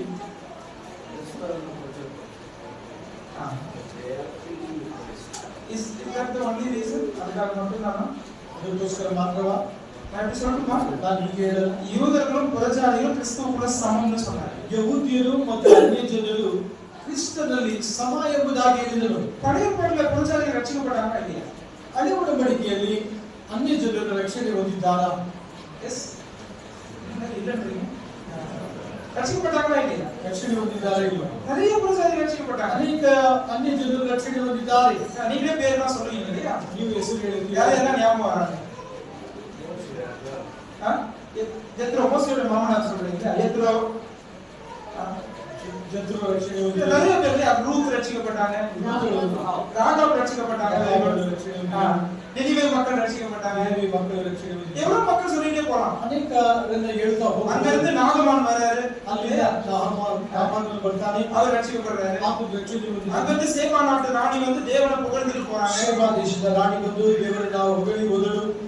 நல்லா கவனிங்க. ಗಮನಿಸಿರಿ. பழைய காலத்துல பழைய பிரமாணத்துல புறஜாதிகள் ரட்சிக்கப்பட்டார்கள். இந்த தேவன் யார் என்பதை அறிந்து கொண்டார்கள். ಹಳೆ ಒಡಂಬಡಿಕೆಯಲ್ಲಿ ಅನ್ಯ ಜನರು ರಕ್ಷಣೆ ಹೊಂದಿದರು. ಜನರು ಈ ದೇವರು ಯಾರೆಂಬುದಾಗಿ ತಿಳಿದುಕೊಂಡರು. ஆனால் அவர்கள் யூதர்களோடு சம அந்தஸ்து வகிக்கவில்லை. ಆದರೆ ಅವರು ಯಹೂದ್ಯರ ಜೊತೆಗೆ ಸಮ ಪಾಲುಗಾರಿಕೆಯನ್ನು ತೆಗೆದುಕೊಳ್ಳಲಿಲ್ಲ. ஒரு புறஜாதியன் அவர்களுடைய ஆலயத்துக்கு வந்து நின்றால் ಒಬ್ಬ ಅನ್ಯನು ಅವರ ಆಲಯಕ್ಕೆ ಬಂದು ನಿಂತುಕೊಳ್ಳುತ್ತಾರೆ. அதாவது யூதர்களுடைய ஆலயத்துக்கு ஒரு புறஜாதியார் இந்த ஆண்டவரை ஏற்றுக்கிட்டு வந்தாலும் கூட ಯಹೂದ್ಯರ ಸಭಾ ಮಂದಿರಕ್ಕೆ ಕರ್ತನನ್ನು ನಂಬಿ ಬಂದ ವ್ಯಕ್ತಿ அவரால் யூதர்கள் போற இடத்துக்கு போக முடியாது. ಯಹೂದ್ಯನು ಹೋಗುವ ಸ್ಥಳಕ್ಕೆ ಹೋಗಲಾರನು. அங்க வந்து புறஜாதிகளுடைய பிரகாரம் ஒன்று இருக்கும், அங்கதான் நிக்கணும். ಅನ್ಯ ಜನರಿಗಿರುವಂತಹ ಒಂದು ಸ್ಥಳವಿತ್ತು, ಅಲ್ಲೇ ನಿಲ್ಲಬೇಕು. அதை தாண்டி போக முடியாது. ಅದನ್ನ ದಾಟಿ ಮುಂದಕ್ಕೆ ಹೋಗಬಾರದು. எங்கேயாவது பழைய ஏற்பாட்டு காலத்துல ஒரு புறஜாதி ஆசாரியர் நீங்க கேள்விப்பட்டிருக்கீங்களா? ಅನ್ಯ ಹಳೆ ಒಡಂಬಡಿಕೆಯಲ್ಲಿ ಅನ್ಯ ಜನರು ಯಾಜಕನಾದರೂ ಎಂಬುದಾಗಿ ಕೇಳಿದ್ದೀರಾ? வாய்ப்பே கிடையாது, ಅವಕಾಶವೇ ಇಲ್ಲ. இல்லையா? யூதனா இருந்தாலுமே அவர் 30 வயசு தொட்டிருக்கணும், ஆணா இருக்கணும், அவர் லேவி கோத்திரத்துல வரணும், ஆரோனுடைய குடும்பத்துல பிறந்திருக்கணும், இவ்வளவு கண்டிஷன்ஸ் இருக்கு. ಆತನು ಯಾಜಕನಾಗಬೇಕಾದರೆ ಆತನು ಲೇವಿ ಕುಲದಲ್ಲಿ ಜನಿಸಿರಬೇಕು, ಆತನ ಗೋತ್ರದವನಾಗಿರಬೇಕು. அப்ப இவ்வளவு வித்தியாசங்கள் பழைய நியமத்துல இருக்கு. ಇಷ್ಟೊಂದು ವ್ಯತ್ಯಾಸಗಳನ್ನ ಹಳೆ ಒಡಂಬಡಿಕೆಯಲ್ಲಿ ನಾವು ನೋಡುತ್ತೇವೆ. ஆனா சபையில இருக்கிற அந்த மேன்மையை பாருங்க. ಆದರೆ ಸಭೆಯ ಆ ಒಂದು ಶ್ರೇಷ್ಠತೆಯನ್ನ ನೋಡಿ இததான் பவுல் பிரசங்கித்தார். ಇದನ್ನು ಪೌಲನು ಸಾರಿದನು. இப்ப புறஜாதியர் நீங்க ஆண்டவரை விசுவாசிச்சா போதும், இயேசு கிறிஸ்து நீங்க நியாயப்பிரமாணத்தை கைக்கொள்ளணும் அவசியம் இல்லை, அதான் பவுல் சொன்னார். ಅನ್ಯ ಜನರೇ, ನೀವು ಯೇಸುವನ್ನು ನಂಬಿದರೆ ಸಾಕು, ಧರ್ಮ ಪ್ರಮಾಣವನ್ನು ಕೈಗೊಳ್ಳುವುದು ಬೇಡ ಎಂಬುದಾಗಿ ಹೇಳಿದನು. நீங்க ஒன்றும் விருத்த சேதனம் பண்ணிக்க வேண்டாம், ನೀವು ಸುನ್ನತಿ ಮಾಡಿಕೊಳ್ಳಬೇಡಿರಿ, நீங்க நியாயப்பிரமாணத்தை கைக்கொள்ள ನೀವು வேண்டாம், ಧರ್ಮ ಪ್ರಮಾಣವನ್ನು ಕೈಗೊಳ್ಳಬೇಡಿರಿ. ஆனா நீங்க கர்த்தராகிய இயேசு கிறிஸ்துவை விசுவாசிங்க. ಆದರೆ ನೀವು ಕರ್ತನಾದ ಯೇಸು ಕ್ರಿಸ್ತನನ್ನು ನಂಬಿರಿ, அவர் மூலமா ரட்சிக்கப்படுவீங்க. ಆತನ ಮೂಲಕ ರಕ್ಷಿಸಲ್ಪಡುವಿರಿ. இதை பவுல் சொல்லி புறஜாதிகளும் யூதர்களும் கிறிஸ்துவுக்கு சமம்னு சொன்னதுனாலதான் அவர் யூதர்கள் அடித்தார். ಇದನ್ನು ಪೌಲನು ಯಹೂದ್ಯರಿಗೆ ಹೇಳಿದ ಕಾರಣ, ಅನ್ಯರು ಯಹೂದ್ಯರು ಸಮ ಎಂಬುದಾಗಿ ಹೇಳಿದ ಕಾರಣ ಯಹೂದ್ಯರು ಪೌಲನನ್ನು ಹೊಡೆದರು. பாருங்க, எபேசியர் 3:1 அதை சொல்றாரு பாருங்க. ಎಫೆಸ 3:1 ಹೇಳುತ್ತಾರೆ. இந்த ரகசியத்தை பத்தி சொல்ற பவுல் முதல் வசனத்துல என்ன சொல்றாரு? ಈ ಮರ್ಮವನ್ನ ಕುರಿತು ಹೇಳುವಾಗ ಪೌಲನು ಮೊದಲನೇ ವಾಕ್ಯದಲ್ಲಿ ಹೇಳುವುದನ್ನು ನೋಡಿದ್ವಿ. இது நிமித்தம் பவுலாகிய நான் புறஜாதியாராய் இருக்கிற உங்கள் பொருட்டு புறஜாதியாராய் இருக்கிற உங்கள் பொருட்டுதான் நான் வந்து இந்த ஜெயில இருக்கிறேன்னு சொல்றேன். ಅನ್ಯ ಜನರಾಗಿರುವ ನಿಮ್ಮ ನಿಮಿತ್ತ ಸೆರೆಯಲ್ಲಿದ್ದೇನೆ. கவனிச்சீங்களா? புறஜாதியாராகிய உங்கள் பொருட்டு கிறிஸ்து இயேசு நிமித்தம் கட்டுண்டவனாய் இருக்கிறேன். ಗಮನಿಸಿರಿ, ಅನ್ಯ ಜನರಾಗಿರುವ ನಿಮ್ಮ ನಿಮಿತ್ತ ಕ್ರಿಸ್ತೇಸುವಿನ ಸೆರೆಯವನಾಗಿ ನಾನು ಕಂಡುಬರುತ್ತಿದ್ದೇನೆ. அப்ப இந்த ஒற்றுமைக்காக தான் அப்போஸ்தலர்கள் வாழ்ந்தார்கள், பாடு ಈ அனுபவித்தார்கள். ಒಂದು ಐಕ್ಯತೆಗಾಗಿ ಅಪೊಸ್ತಲರು ಶ್ರಮೆಯನ್ನು ತಾಳಿಕೊಂಡರು, ಬದುಕಿದರು. எங்கேயுமே ஒரு புறஜாதியன் இடராகிற அளவுக்கு பவுல் நடந்துக்கவில்லை. ಒಬ್ಬ ಅನ್ಯ ಜನರವರು ತಡೆ ಉಂಟು ಮಾಡುವ ರೀತಿಯಲ್ಲಿ ಈ ಒಂದು ದೇವರ ಮಕ್ಕಳು ನಡೆದುಕೊಳ್ಳಲಿಲ್ಲ. அதாவது யூதர்கள் இடராகி போவதற்கும் பவுல் அனுமதிக்கவில்லை. ಯಹೂದ್ಯರಿಗೆ ತಡೆಯಾಗುವಂತೆ ಪೌಲನು ಜೀವಿಸಲಿಲ್ಲ. அதான் சொல்றாரு 1:9 யூதனுக்கு யூதனாயும் கிரேக்கனுக்கு கிரேக்கனாயும் நான் இருக்கிறேன்னு சொல்றாரு. ಆದ ಕಾರಣ 1 ಅಧ್ಯಾಯದಲ್ಲಿ ಯಹೂದ್ಯರಿಗೆ ಯಹೂದ್ಯನಾಗಿ, ಗ್ರೀಕರಿಗೆ ಗ್ರೀಕನಾಗಿ ನಾನು ನಡೆದುಕೊಂಡೆನು. அதான் தீமோத்தேயுவை ஊழியத்துக்கு கூட்டிட்டு போகும்போது விருத்த சேதனம் பண்ணி கூட்டிட்டு போறாரு. ಪೌಲನು ತಿಮೋಥೆಯನ್ನ ಸೆರೆಗೆ ಕರೆದುಕೊಂಡು ಹೋಗುವಾಗ ಅವನಿಗೆ ಸುನ್ನತಿಯನ್ನು ಮಾಡಿಸಿ ಕರೆದುಕೊಂಡು ಹೋದನು. பிரியமானவர்களே, அப்ப அப்போஸ்தலர்கள் இந்த சபைக்காக தான் அவர்கள் பிரசங்கம் பண்ணினது மட்டுமல்ல, வாழ்ந்தும் பாடுகள் அனுபவித்ததும் இந்த சபைக்காக தான். ಅಪೊಸ್ತಲರು ಈ ಸಭೆಗೋಸ್ಕರವಾಗಿ ಬಾಧೆಗಳನ್ನು ಶ್ರಮೆಗಳನ್ನು ಹೊಂದಿಕೊಂಡರು. அவருடைய வேத அறிவெல்லாம் காமிச்சு இவங்களோட ஒற்றுமையை அவர் எடுத்து போடல. ಪೌಲನು ತನ್ನ ದೈವ ಜ್ಞಾನದಿಂದ ಇವರ ಒಂದು ಐಕ್ಯತೆಯನ್ನ ಹಾಳು ಮಾಡಲಿಲ್ಲ. அதாவது அவருடைய அனுபவங்களை மேன்மைப்படுத்தி மற்றவர்களை இடர்களாக்கவில்லை. ತನ್ನ ಅನುಭವಗಳನ್ನ ಆತನು ಹೇಳಿ ಇತರರಿಗೆ ಅದು ತೊಡಕಾಗಲಿಲ್ಲ. அவருடைய சாதனைகளை அவர் முன்வைத்து அவருடைய பெருமை நிமித்தம் சபை கூடுகையை உடைக்கவில்லை. ಪೌಲನ ಸಾಧನೆಗಳನ್ನ ಮುಂದೆ ಇಟ್ಟು ಸಭೆಯ ಐಕ್ಯತೆಯನ್ನ ಮುರಿಯಲಿಲ್ಲ. அல்லது பாரம்பரியத்தினாலும் சபை உடைக்கப்படுவதை அவர் அனுமதிக்கவில்லை. ಅಥವಾ ಪಾರಂಪರ್ಯಗಳನ್ನ ಮುಂದಿಟ್ಟು ಸಭೆಯ ಐಕ್ಯತೆಯನ್ನು ಒಡೆಯಲಿಲ್ಲ. அவர் சத்தியத்தை கிருபையோடு இணைத்து சத்தியமும் கிருபையும் 100% நிறைந்தவராய் இந்த அப்போஸ்தலர்கள் ஊழியம் செய்தார். ಸತ್ಯವನ್ನ ಕೃಪೆಯ ಜೊತೆಗೆ ಹೊಂದಿಸಿ ಕೃಪೆಯಿಂದಲೂ ಸತ್ಯದಿಂದಲೂ ಆತನು ಸೇವೆ ಮಾಡಿದನು. இல்லையா? அது ரொம்ப முக்கியம் இல்லையா? ಇದು ಬಹಳ ಮುಖ್ಯ. அப்ப அப்போஸ்தலர்கள் இந்த சத்தியத்திலே பிரசங்கித்தார்கள், வாழ்ந்து அதுக்காக பாடுபட்டார்கள். ಅಪೊಸ್ತಲರು ಈ ಸತ್ಯಕ್ಕೋಸ್ಕರವಾಗಿ ಅವರು ಸಾರಿದರು, ಬಾಧೆಪಟ್ಟರು, அதுக்காகவே மரித்தார்கள். ಅದಕ್ಕೋಸ್ಕರವಾಗಿ ಪ್ರಾಣ ಕೊಟ್ಟರು. அப்போஸ்தலர்கள் எல்லாரும் நம்ம படித்து பார்க்கும்போது யோவான் தவிர மற்றவங்க எல்லாருமே கர்த்தருக்காக இந்த சபைக்காக அவர்கள் மரித்தார்கள். ಅಪೊಸ್ತಲರನ್ನು ನಾವು ಕುರಿತು ನೋಡುವಾಗ ಯೋಹಾನನ ಹೊರತಾಗಿ ಉಳಿದವರೆಲ್ಲರೂ ಕೂಡ ಪ್ರಾಣ ಕೊಟ್ಟರು. பிரியமானவர்களே, அப்போ திருச்சபை அப்போஸ்தலர்களுக்கு எவ்வளவு முக்கியம் என்பதை நம்ம புரிந்து கொள்வோம். ಸಭೆ ಅಪೊಸ್ತಲರಿಗೆ ಎಷ್ಟೊಂದು ಪ್ರಾಮುಖ್ಯ ಎಂಬುದಾಗಿ ನಾವು ತಿಳಿದುಕೊಳ್ಳಬೇಕು. ஆண்டவருக்கு எவ்வளவு முக்கியம் முதலாவது பார்த்தோம். ಮೊದಲನೇದಾಗಿ ಕರ್ತನಿಗೆ ಎಷ್ಟೊಂದು ಮುಖ್ಯ ಎಂಬುದಾಗಿ ನೋಡಿದೆವು இல்லையா? அதே போல அப்போஸ்தலர்களுக்கு எவ்வளவு முக்கியம் என்பதை ಅದೇ ರೀತಿಯಾಗಿ ಅಪೊಸ್ತಲರಿಗೆ ಎಷ್ಟೊಂದು ಮುಖ್ಯ ಎಂಬುದಾಗಿ ನೋಡಿದೆವು. கடைசியா ஒரு 2 நிமிஷம் அந்த வேதம் சபைக்கு எவ்வளவு முக்கியத்துவம் கொடுக்குது. ಕೊನೆಯದಾಗಿ வேத புஸ்தகம் ದೇವರ ವಾಕ್ಯ ಸಭೆಗೆ ಎಷ್ಟೊಂದು ಪ್ರಾಮುಖ್ಯತೆಯನ್ನು ಕೊಡ್ತಾರೆ ಎಂಬುದಾಗಿ ನೋಡೋಣ. look at the epistles, இந்த நிருபங்கள் எல்லாம் பாருங்க. ಈ ಒಂದು ಪತ್ರಿಕೆಗಳನ್ನೆಲ್ಲ ನೀವು ನೋಡಿರಿ. ஆண்டவர் இயேசு கிறிஸ்துவின் மரணத்துக்கு பிறகு எத்தனை புத்தகங்கள் சபையை பத்தி எழுதப்பட்டிருக்கு. ಕರ್ತನಾದ ಯೇಸು ಕ್ರಿಸ್ತನ ಮರಣದ ನಂತರ ಸಭೆಯ ಪಕ್ಷದಲ್ಲಿ ಎಷ್ಟೊಂದು ಪತ್ರಿಕೆಗಳು ಬರೆಯಲ್ಪಟ್ಟಿವೆ. நம்ம எங்க இருந்து சொல்லலாம்? அப்போஸ்தலர் நடவடிக்கையிலிருந்து ಆರಂಭಿக்கலாம் இல்லையா? ಅಪೊಸ್ತಲರ ಕೃತ್ಯಗಳಿಂದ ನಾವು ಪ್ರಾರಂಭಿಸಬಹುದು. அதுல இருந்து எது வரைக்கும் கொண்டு போகலாம்? ಅಲ್ಲಿಂದ ನಾವು ಎಲ್ಲಿವರೆಗೂ ಹೋಗಬಹುದು? கடைசி வரைக்கும் கொண்டு போகலாம். ಕೊನೆಯವರೆಗೂ ಹೋಗಬಹುದು. வெளிப்படுத்தல் முதல் 3 அதிகாரத்துல சபை பூமியில தான் இருக்கு. ಎರಡನೇ ಗ್ರಂಥ 1ರಿಂದ 3 ಅಧ್ಯಾಯಗಳಲ್ಲೂ ಕೂಡ ಸಭೆ ಈ ಭೂಮಿಯ ಮೇಲೆ ಇದೆ. அதுக்கு பிறகு 19ஆம் அதிகாரத்துல சபையை கூட்டிட்டு இந்த பூமிக்கு வரார் ஆண்டவர். ತದನಂತರ 19ನೇ ಅಧ್ಯಾಯದಲ್ಲಿ ಸಭೆಯನ್ನು ಕರೆದುಕೊಂಡು ಕರ್ತನು ಈ ಲೋಕಕ್ಕೆ ಬರುತ್ತಾನೆ. அந்த ஸ்பேஸ் பாருங்க, பைபிள் அதுக்கு அலாட் பண்ற ஸ்பேஸ், எத்தனை அதிகாரங்கள் எத்தனை வசனங்கள் சபைக்காக வேத வசனம் அங்கே கொண்டு வருகிறது அப்படின்னு சொல்லி பாருங்க. ಹಾಗಾದರೆ ಎಷ್ಟೊಂದು ಅಧ್ಯಾಯಗಳು ಸಭೆಗೋಸ್ಕರವಾಗಿ ದೇವರು ಬದಿಗಿಟ್ಟಿದ್ದಾನೆ. நான் எப்படி சொல்லட்டுமா? ನಾನು ಹೀಗೆ ಹೇಳಲ್ಲ. அதாவது சபையிலே ஒருவர் இணைக்கப்படாமல் நான் விசுவாசியாக இருக்கிறேன் என்று சொல்லக்கூடிய ஒரு நபரை கூட வேதம் குறிப்பிடப்படவில்லை. ಸಭೆಯ ಜೊತೆಗೆ ಐಕ್ಯತೆಯನ್ನ ಹೊಂದದಂತ ವ್ಯಕ್ತಿ ನಾನು ಕ್ರೈಸ್ತನಾಗಿದ್ದೇನೆ ಎಂಬುದಾಗಿ ದೇವರ ವಾಕ್ಯ ತಿಳಿಸುವುದಿಲ್ಲ. யாருமே அப்படி சொல்ல முடியாது. ಯಾರು ಕೂಡ ಅದಕ್ಕೆ ಹೇಳಲು ಸಾಧ್ಯ ಇಲ್ಲ. ரட்சிக்கப்பட்டுட்டேன், நான் பரலோகத்துக்கு போயிடுவேன், நானே ஆவிக்குரிய நிலைமையில முன்னேறிடுவேன், சபைக்கு எனக்கு போகணும்னு அவசியம் இல்லை அப்படின்னு சொல்றதுக்கு வேதம் அனுமதிக்கவில்லை. ನಾನು ರಕ್ಷಣೆ ಹೊಂದಿದ್ದೇನೆ, ನಾನು ಪರಲೋಕಕ್ಕೆ ಹೋಗಿ ಬಿಡುತ್ತೇನೆ, ನನಗೆ ಯಾರು ಸಹಾಯ ಬೇಡ ಎಂಬುದಾಗಿ ಯಾವ ವ್ಯಕ್ತಿಯೂ ಕೂಡ ಎಂದೂ ಕೂಡ ದೇವರ ವಾಕ್ಯದಲ್ಲಿ ಹೇಳಿಲ್ಲ. ஒரே ஒரு நபரை காண்பீங்க, ಒಬ್ಬ ವ್ಯಕ್ತಿಯನ್ನು ನೀವು ತೋರಿಸಲು காண்பிக்க முடியாது, ಸಾಧ್ಯವಿಲ್ಲ. திருச்சபை எவ்வளவு முக்கியம் வாய்ந்ததா கர்த்தர் பார்க்கிறார். ಸಭೆ ಎಷ್ಟೊಂದು ಪ್ರಾಮುಖ್ಯ ಎಂಬುದಾಗಿ ಕರ್ತನು ಹೇಳುತ್ತಿದ್ದಾರೆ. நம்ம 3 விதங்கள் அதை சிந்திச்சோம். ನಾವು 3 ವಿಧವಾಗಿ ಚಿಂತನೆ ಮಾಡಿದೆವು. அந்த இம்பார்ட்டன்ஸ் ஆண்டவர் இயேசு கிறிஸ்து எவ்வளவு முக்கியத்துவம் கொடுக்கிறார். ಕರ್ತನಾದ ಯೇಸು ಕ್ರಿಸ್ತನು ಸಭೆಗೆ ಎಷ್ಟೊಂದು ಪ್ರಾಮುಖ್ಯತೆ அந்த முக்கியத்துவத்தை அப்போஸ்தலர்கள் எப்படி கொடுத்தார்? ಆ ಮುಖ್ಯತ್ವವನ್ನ ಅಪೊಸ್ತಲರು ಯಾವ ರೀತಿಯಾಗಿ ಕೊಟ್ಟರು? சபைக்கான முக்கியத்துவத்தை வேதம் எப்படி கொடுக்கிறது? ಸಭೆಗೆ ಕೊಟ್ಟ ಪ್ರಾಮುಖ್ಯತೆಯನ್ನು ದೇವರ ವಾಕ್ಯ ಹೇಗೆ ಕೊಡುತ್ತದೆ? இதை நம்ம சிந்திக்கணும். ಹೀಗೆ ಇದನ್ನು ನಾವು ಚಿಂತನೆ ಮಾಡಿ கேள்வி நம்ம இடத்துல தான் வருது இல்லையா? ಪ್ರಶ್ನೆ ನಮ್ಮಲ್ಲಿಂದ ಬರುತ್ತದಲ್ಲ, நாம எவ்வளவு முக்கியத்துவம் கொடுக்கணும்? ನಾವು ಎಷ್ಟಾಗಿ ಪ್ರಾಮುಖ್ಯತೆಯನ್ನು ಕೊಡುತ್ತೇವೆ? ஒருவேளை உங்களுக்கு இதுதான் ரொம்ப முக்கியமான வாழ்க்கை அப்படின்னு சொன்னா எதை பத்தி சொல்றீங்க? ನಮ್ಮ ಜೀವಿತದಲ್ಲಿ ನನಗೆ ಇದೇ ಬಹಳ ಮುಖ್ಯ ದೊಡ್ಡದೆಂಬುದಾಗಿ ಹೇಳೋದಾದ್ರೆ ನೀವು ಯಾವುದರ ಕುರಿತು ಹೇಳ್ತೀರಿ? எதற்காக நீங்க முன் உரிமை கொடுக்கிறீர்கள்? ಯಾವುದಕ್ಕೆ ನೀವು ಪ್ರಾಮುಖ್ಯತೆಯನ್ನು ಕೊಡುತ್ತೀರಿ?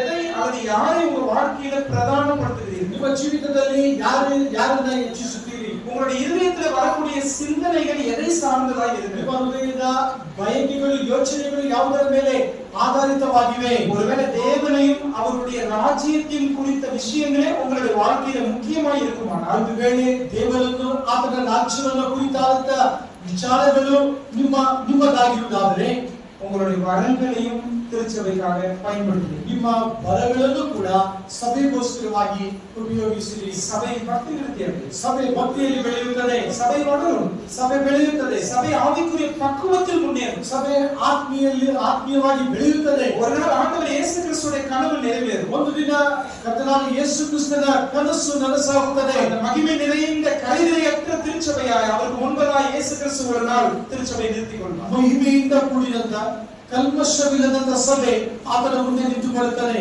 நாம் இதை சிந்திப்போம். ನಾವು ಇದರ ಕುರಿತು ಚಿಂತಿಸೋಣ. ஆண்டவர் எவ்வளவு முக்கியத்துவம் கொடுத்தார்? ಸಭೆಗೋಸ್ಕರ ಎಷ್ಟೊಂದು ಪ್ರಾಮುಖ್ಯತೆಯನ್ನು ಕೊಟ್ಟನು. கிறிஸ்து சபைக்காக மரித்தார். ಕ್ರಿಸ್ತನು ಸಭೆಗೋಸ್ಕರ ಪ್ರಾಣ ಕೊಟ್ಟನು. தூதர்களுக்கு சபையை கொண்டு அவர் அறிவை கொடுத்தார். ಸಭೆಯ ಮೂಲಕ ದೂತರಿಗೆ ಅರಿವನ್ನು ಉಂಟು ಮಾಡಿದನು. சபையை நித்தியமாய் தன்னோடு கூட வைத்துக் கொள்ள போகிறார். ಸದಾಕಾಲ ತನ್ನೊಂದಿಗೆ ಇಟ್ಟುಕೊಳ್ಳುತ್ತಾನೆ. நாலாவதாக சபை இல்லாமல் தம்மை முழுமையானவராகவே அவர் கருதுவதில்லை. ನಾಲ್ಕನೇದಾಗಿ ಸಭೆ ಇಲ್ಲದೆ ಹೋದರೆ ತಾನು ಸಂಪೂರ್ಣರೆಂಬುದಾಗಿ ಪರಿಗಣಿಸುವುದಿಲ್ಲ. ஐந்தாவதாக தாம் யார் என்பதை சமுதாயத்துக்கு சபையார் மூலமாக தான் வெளிப்படுத்துகிறார். ಐದನೇದಾಗಿ ತಾನು ಯಾರೆಂಬುದಾಗಿ ಸಮಾಜಕ್ಕೆ ತನ್ನ ಮೂಲಕ ನಮ್ಮ ಮೂಲಕ ಬಯಲುಪಡಿಸುತ್ತಾನೆ. எவ்வளவு முக்கியத்துவம் கொடுக்கிறார்? ಇಷ್ಟೊಂದು ಪ್ರಾಮುಖ್ಯತೆಯನ್ನು ಕೊಡುತ್ತಾನೆ. அதே போல அப்போஸ்தலர்கள் என்ன முக்கியத்துவம் கொடுத்தார்கள்? ಅದೇ ರೀತಿಯಾಗಿ ಅಪೊಸ್ತಲರು ಏನು ಪ್ರಾಮುಖ್ಯತೆ ಕೊಡುತ್ತಿದ್ದಾರೆ? சபையை குறித்து பிரசங்கம் பண்ணினார், ಸಭೆಯ ಕುರಿತು ಸಾರಿದರು, சபைக்காகவே வாழ்ந்தார்கள், ಸಭೆಗೋಸ್ಕರ ಜೀವಿಸಿದರು, திருச்சபைக்காகவே பாடுபட்டார்கள், ಸಭೆಗೋಸ್ಕರ ಬಾಧೆ ಹೊಂದಿದರು, அதற்காகவே மரித்தார்கள். ಅದಕ್ಕೋಸ್ಕರವಾಗಿ ಸಾವನ್ನು ಹೊಂದಿದರು. அதே போல வேதம் எவ்வளவு முக்கியத்துவம் கொடுக்கிறது? ಅದೇ ರೀತಿಯಾಗಿ ದೇವರ ವಾಕ್ಯ ಎಷ್ಟೊಂದು ಪ್ರಾಮುಖ್ಯತೆಯನ್ನು ಕೊಡುತ್ತದೆ. வேதத்தினுடைய பெரும்பாலான பகுதிகள் சபையை குறித்தே இருக்கிறது. ದೇವರ ವಾಕ್ಯದ ಅನೇಕ ಭಾಗಗಳು ಸಭೆಯ ಕುರಿತು ಮಾತನಾಡುತ್ತದೆ. கர்த்தருடைய பார்வையிலே சபை எவ்வளவு முக்கியமானதாக இருக்குமா? ಸಭೆ ಕರ್ತನ ದೃಷ್ಟಿಯಲ್ಲಿ ಇಷ್ಟೊಂದು ಪ್ರಾಮುಖ್ಯವಾಗಿರುವುದಾದರೆ உண்மையாகவே அவரை நேசிக்கிற ஒரு விசுவாசியினுடைய வாழ்க்கையிலும் சபை முக்கியமானதாக ನಿಜವಾಗಿಯೂ ಆತನನ್ನು ಪ್ರೀತಿಸುವಂತ ಒಂದು ವಿಶ್ವಾಸದ ಜೀವಿತದಲ್ಲೂ ಕೂಡ ಸಭೆ ಪ್ರಾಮುಖ್ಯವಾಗಿರಬೇಕು. வரக்கூடிய செஷன்ஸ்ல இருந்து இது சபைக்காக நாம எப்படி செயல்பட முடியும், எப்படி நம்முடைய வரங்களை பயன்படுத்த முடியும், எப்படி ஒரு பக்தி விருத்தியை குறித்து நாம கரிசனையுள்ளதா இருக்க முடியும் என்பதை நாம் சிந்திக்கணும். ಮುಂಬರುವ ಧ್ಯಾನದಲ್ಲಿ ನಮ್ಮ ಬರಗಳನ್ನ ಬಳಸುವುದು, ಸಭೆಯನ್ನ ಭಕ್ತಿಯುತದಲ್ಲಿ ನಡೆಸುವುದು, ಈ ವಿಷಯಗಳನ್ನ ಕುರಿತಾಗಿ ಧ್ಯಾನ ಮಾಡುವ. அப்போஸ்தலனாகிய பவுல் சொல்றார் கொரிந்தியர்ல, ಅಪೊಸ್ತಲರಾದ ಪೌಲರು ಕೊರಿಂಥದಲ್ಲಿ ಹೇಳಿದ್ದಾರೆ, சபையை இடித்து போட அல்ல, அதை கட்டவே கர்த்தர் எனக்கு கொடுத்த அதிகாரம். ಸಭೆಯನ್ನ ಕೆಡುವುದಕ್ಕೋಸ್ಕರವಾಗಿ ಅಲ್ಲ, ಕಟ್ಟುವುದಕ್ಕೋಸ್ಕರ ಕರ್ತನು ನನಗೆ ಅಧಿಕಾರ ಕೊಟ್ಟಿದ್ದಾನೆ. ஆக நாமும் கூட வரக்கூடிய இந்த செய்திகள் மூலமாக சபையை கட்டுகிறவர்களாய் கர்த்தர் நம்மை பக்குவப்படுத்துவார். ನಾವು ಕೂಡ ಬರುವಂತ ಧ್ಯಾನದಲ್ಲಿ ಸಭೆಯನ್ನ ಕೆಡುವುದಲ್ಲ, ಕಟ್ಟುವಂತ ಕಾರ್ಯಗಳನ್ನ ಧ್ಯಾನಿಸುವುದು.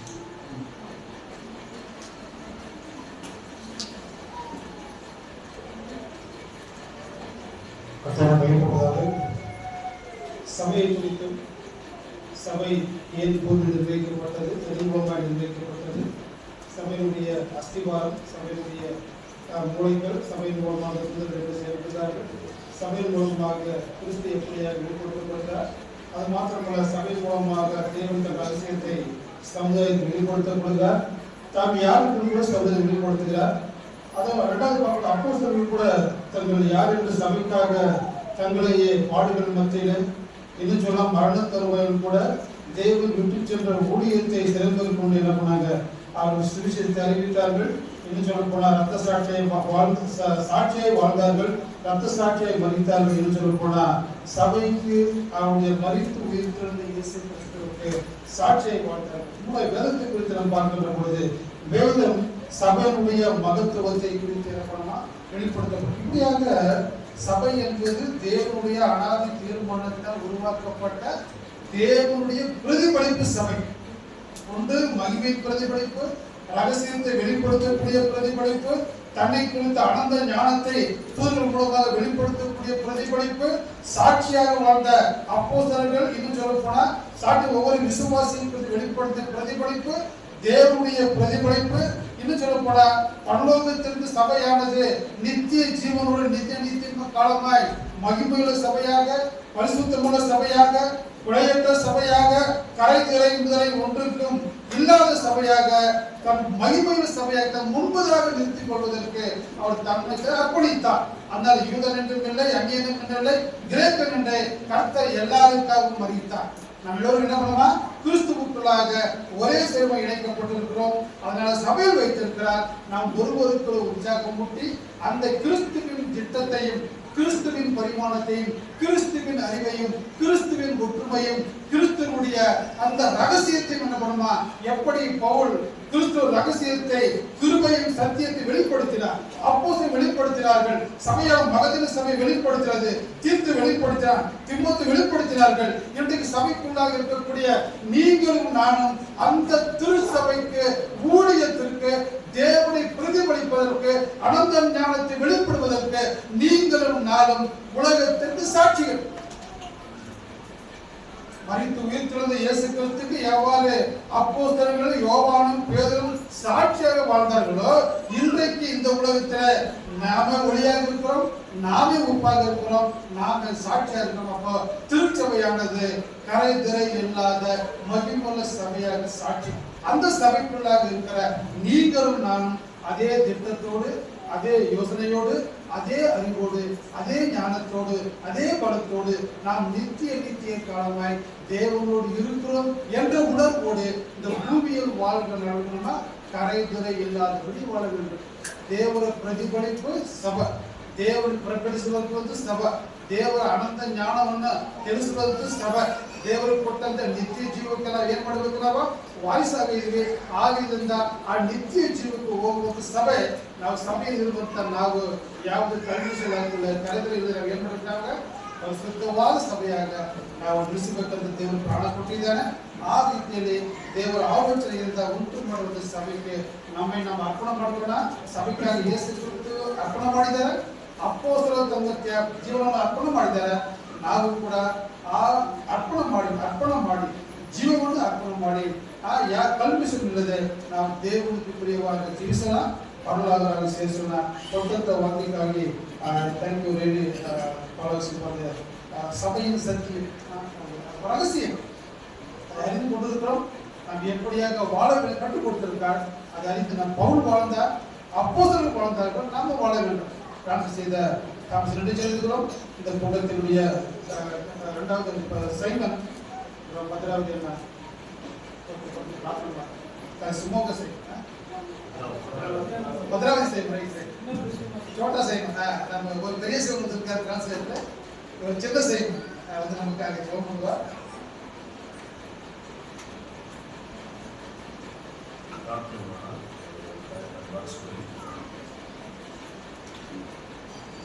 ಅತ್ಯಂತ ಪ್ರೀತಿಯುಳ್ಳ ನಮ್ಮ ಸ್ವರ್ಗೀಯ ತಂದೆಯಾದ ದೇವರೇ, ನಮ್ಮ ಮಹಾಪರಿಶುದ್ಧ ನಾಮಕ್ಕಾಗಿ ಅನಂತ ಸ್ತುತಿ ಸ್ತೋತ್ರ ಸಲ್ಲಿಸುತ್ತೇವೆ.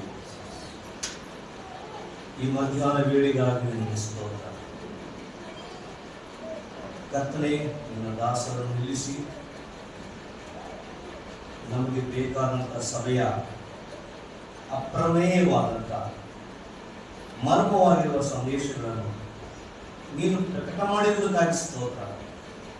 ಸಭೆ ಕುರಿತಾಗಿ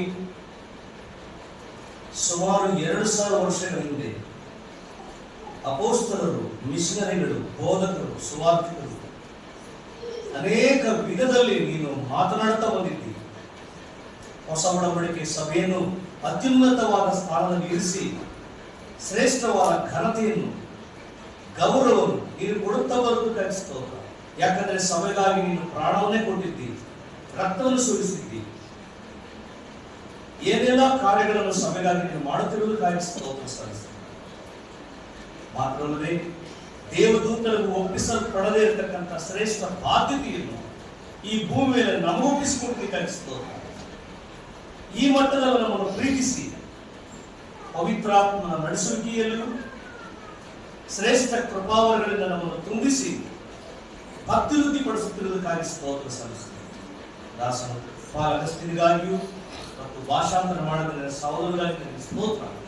ನೀಲ್ಸಂದ್ರ ಸಭೆಯು ಈ ಬ್ಯಾಂಗ್ಳೂರು ಪಟ್ಟಣದಲ್ಲಿ ಒಂದು ಉತ್ತಮ ಸಾಕ್ಷಿಯಾಗಿ, ಸುಂದರ ಸಭೆಯಾಗಿ, ಅನೇಕ ದೇವರ ಮಕ್ಕಳಿಗೆ ಉತ್ತೇಜನ ಕೊಡುವ ಸಭೆಯಾಗಿ, ಸುವಾರ್ತೆಯ ಸಾರುವ ಸಭೆಯಾಗಿ ಈ ಸಭೆಯನ್ನು ಬಲಪಡಿಸಿ ವೃದ್ಧಿಪಡಿಸುತ್ತಿರುವುದಕ್ಕಾಗಿ ಸ್ತೋತ್ರ. ಈ ಸಭೆಯ ಮೂಲಕವಾಗಿ ಈ ಬ್ಯಾಂಗ್ಳೂರು ಪಟ್ಟಣದಲ್ಲಿಯೂ, ಕೋಲಾರದಲ್ಲಿಯೂ, ಚಿಂತಾಮಣಿಯಲ್ಲಿಯೂ ಅನೇಕ ವಿಧ ಕಡೆಯಲ್ಲಿಯೂ ಸಭೆಗಳನ್ನು ಸ್ಥಾಪಿಸುವಂತೆ ನೀನು ಕೊಟ್ಟ ಕೃಪೆಗಾಗಿ ನಿನಗೆ ಸ್ತೋತ್ರ. ಸಭೆಗಳನ್ನು ಸ್ಥಾಪನೆ ಮಾಡಲಿಕ್ಕಾಗುತ್ತೆ, ಸೇವಕರನ್ನು ಕಳಿಸಲಿಕ್ಕಾಗುತ್ತೆ, ಹಿರಿಯರನ್ನು ನೇಮಕ ಮಾಡಲಿಕ್ಕಾಗುತ್ತೆ ನೀನು ಕೊಟ್ಟ ಕೃಪೆಗಾಗಿ ಸ್ತೋತ್ರ.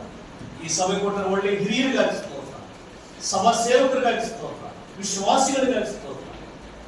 ಕರ್ತನೆ, ಈ ಸಭೆ ವೃದ್ಧಿಪಡಿಸಿ ಅನೇಕ ಸ್ಥಳಗಳಲ್ಲಿ ಸೇವೆ ಮಾಡಲಿಕ್ಕಾಗುತ್ತೆ ಸಹಾಯ ಮಾಡಿ. ಈ ರೀತಿ ಏರ್ಪಡಿಸಿದ ಈ ಕೂಟಗಳಿಗಾಗಿ ಸ್ತೋತ್ರ. ಕರ್ತನೆ, ಈ ಕೂಟಗಳ ಮೂಲಕವಾಗಿ ದೇವಜನರನ್ನು ಪ್ರೋತ್ಸಾಹಿಸುವುದಕ್ಕೂ ಬಲಪಡಿಸಲಿಕ್ಕೂ ನೀನು ಮಾಡುವ ಉಪಕಾರಕ್ಕಾಗಿ ಸ್ತೋತ್ರ. ವಾಕ್ಯಗಳ ಮೂಲಕ ನಾವು ಬಲ ಹೊಂದಿ ಇನ್ನೂ ನಿನ್ನ ಕೆಲಸವನ್ನು, ಸೇವೆಯನ್ನು ನಂಬಿಕೆಯಿಂದ ಮಾಡುವಂತೆ, ಅನೇಕರನ್ನು ರಕ್ಷಣೆ ತರುವಂತೆ ಸಹಾಯ. ಮಹಿಮೆ, ಘನತೆ, ಪ್ರಭಾವ ನಿನಗೆ ಸಲ್ಲಿಸುತ್ತಾ ಅತಿ ಶೀಘ್ರವಾಗಿ ಬರಲಿಕ್ಕಿರುವ ಯೇಸು ಕ್ರಿಸ್ತನ ಪರಿಶುದ್ಧ ನಾಮದಲ್ಲಿ ಸ್ತೋತ್ರದೊಂದಿಗೆ ಬೇಡಿ ಹೊಂದಿದ್ದೇವೆ ನಮ್ಮ ತಂದೆ. ಆಮೆನ್.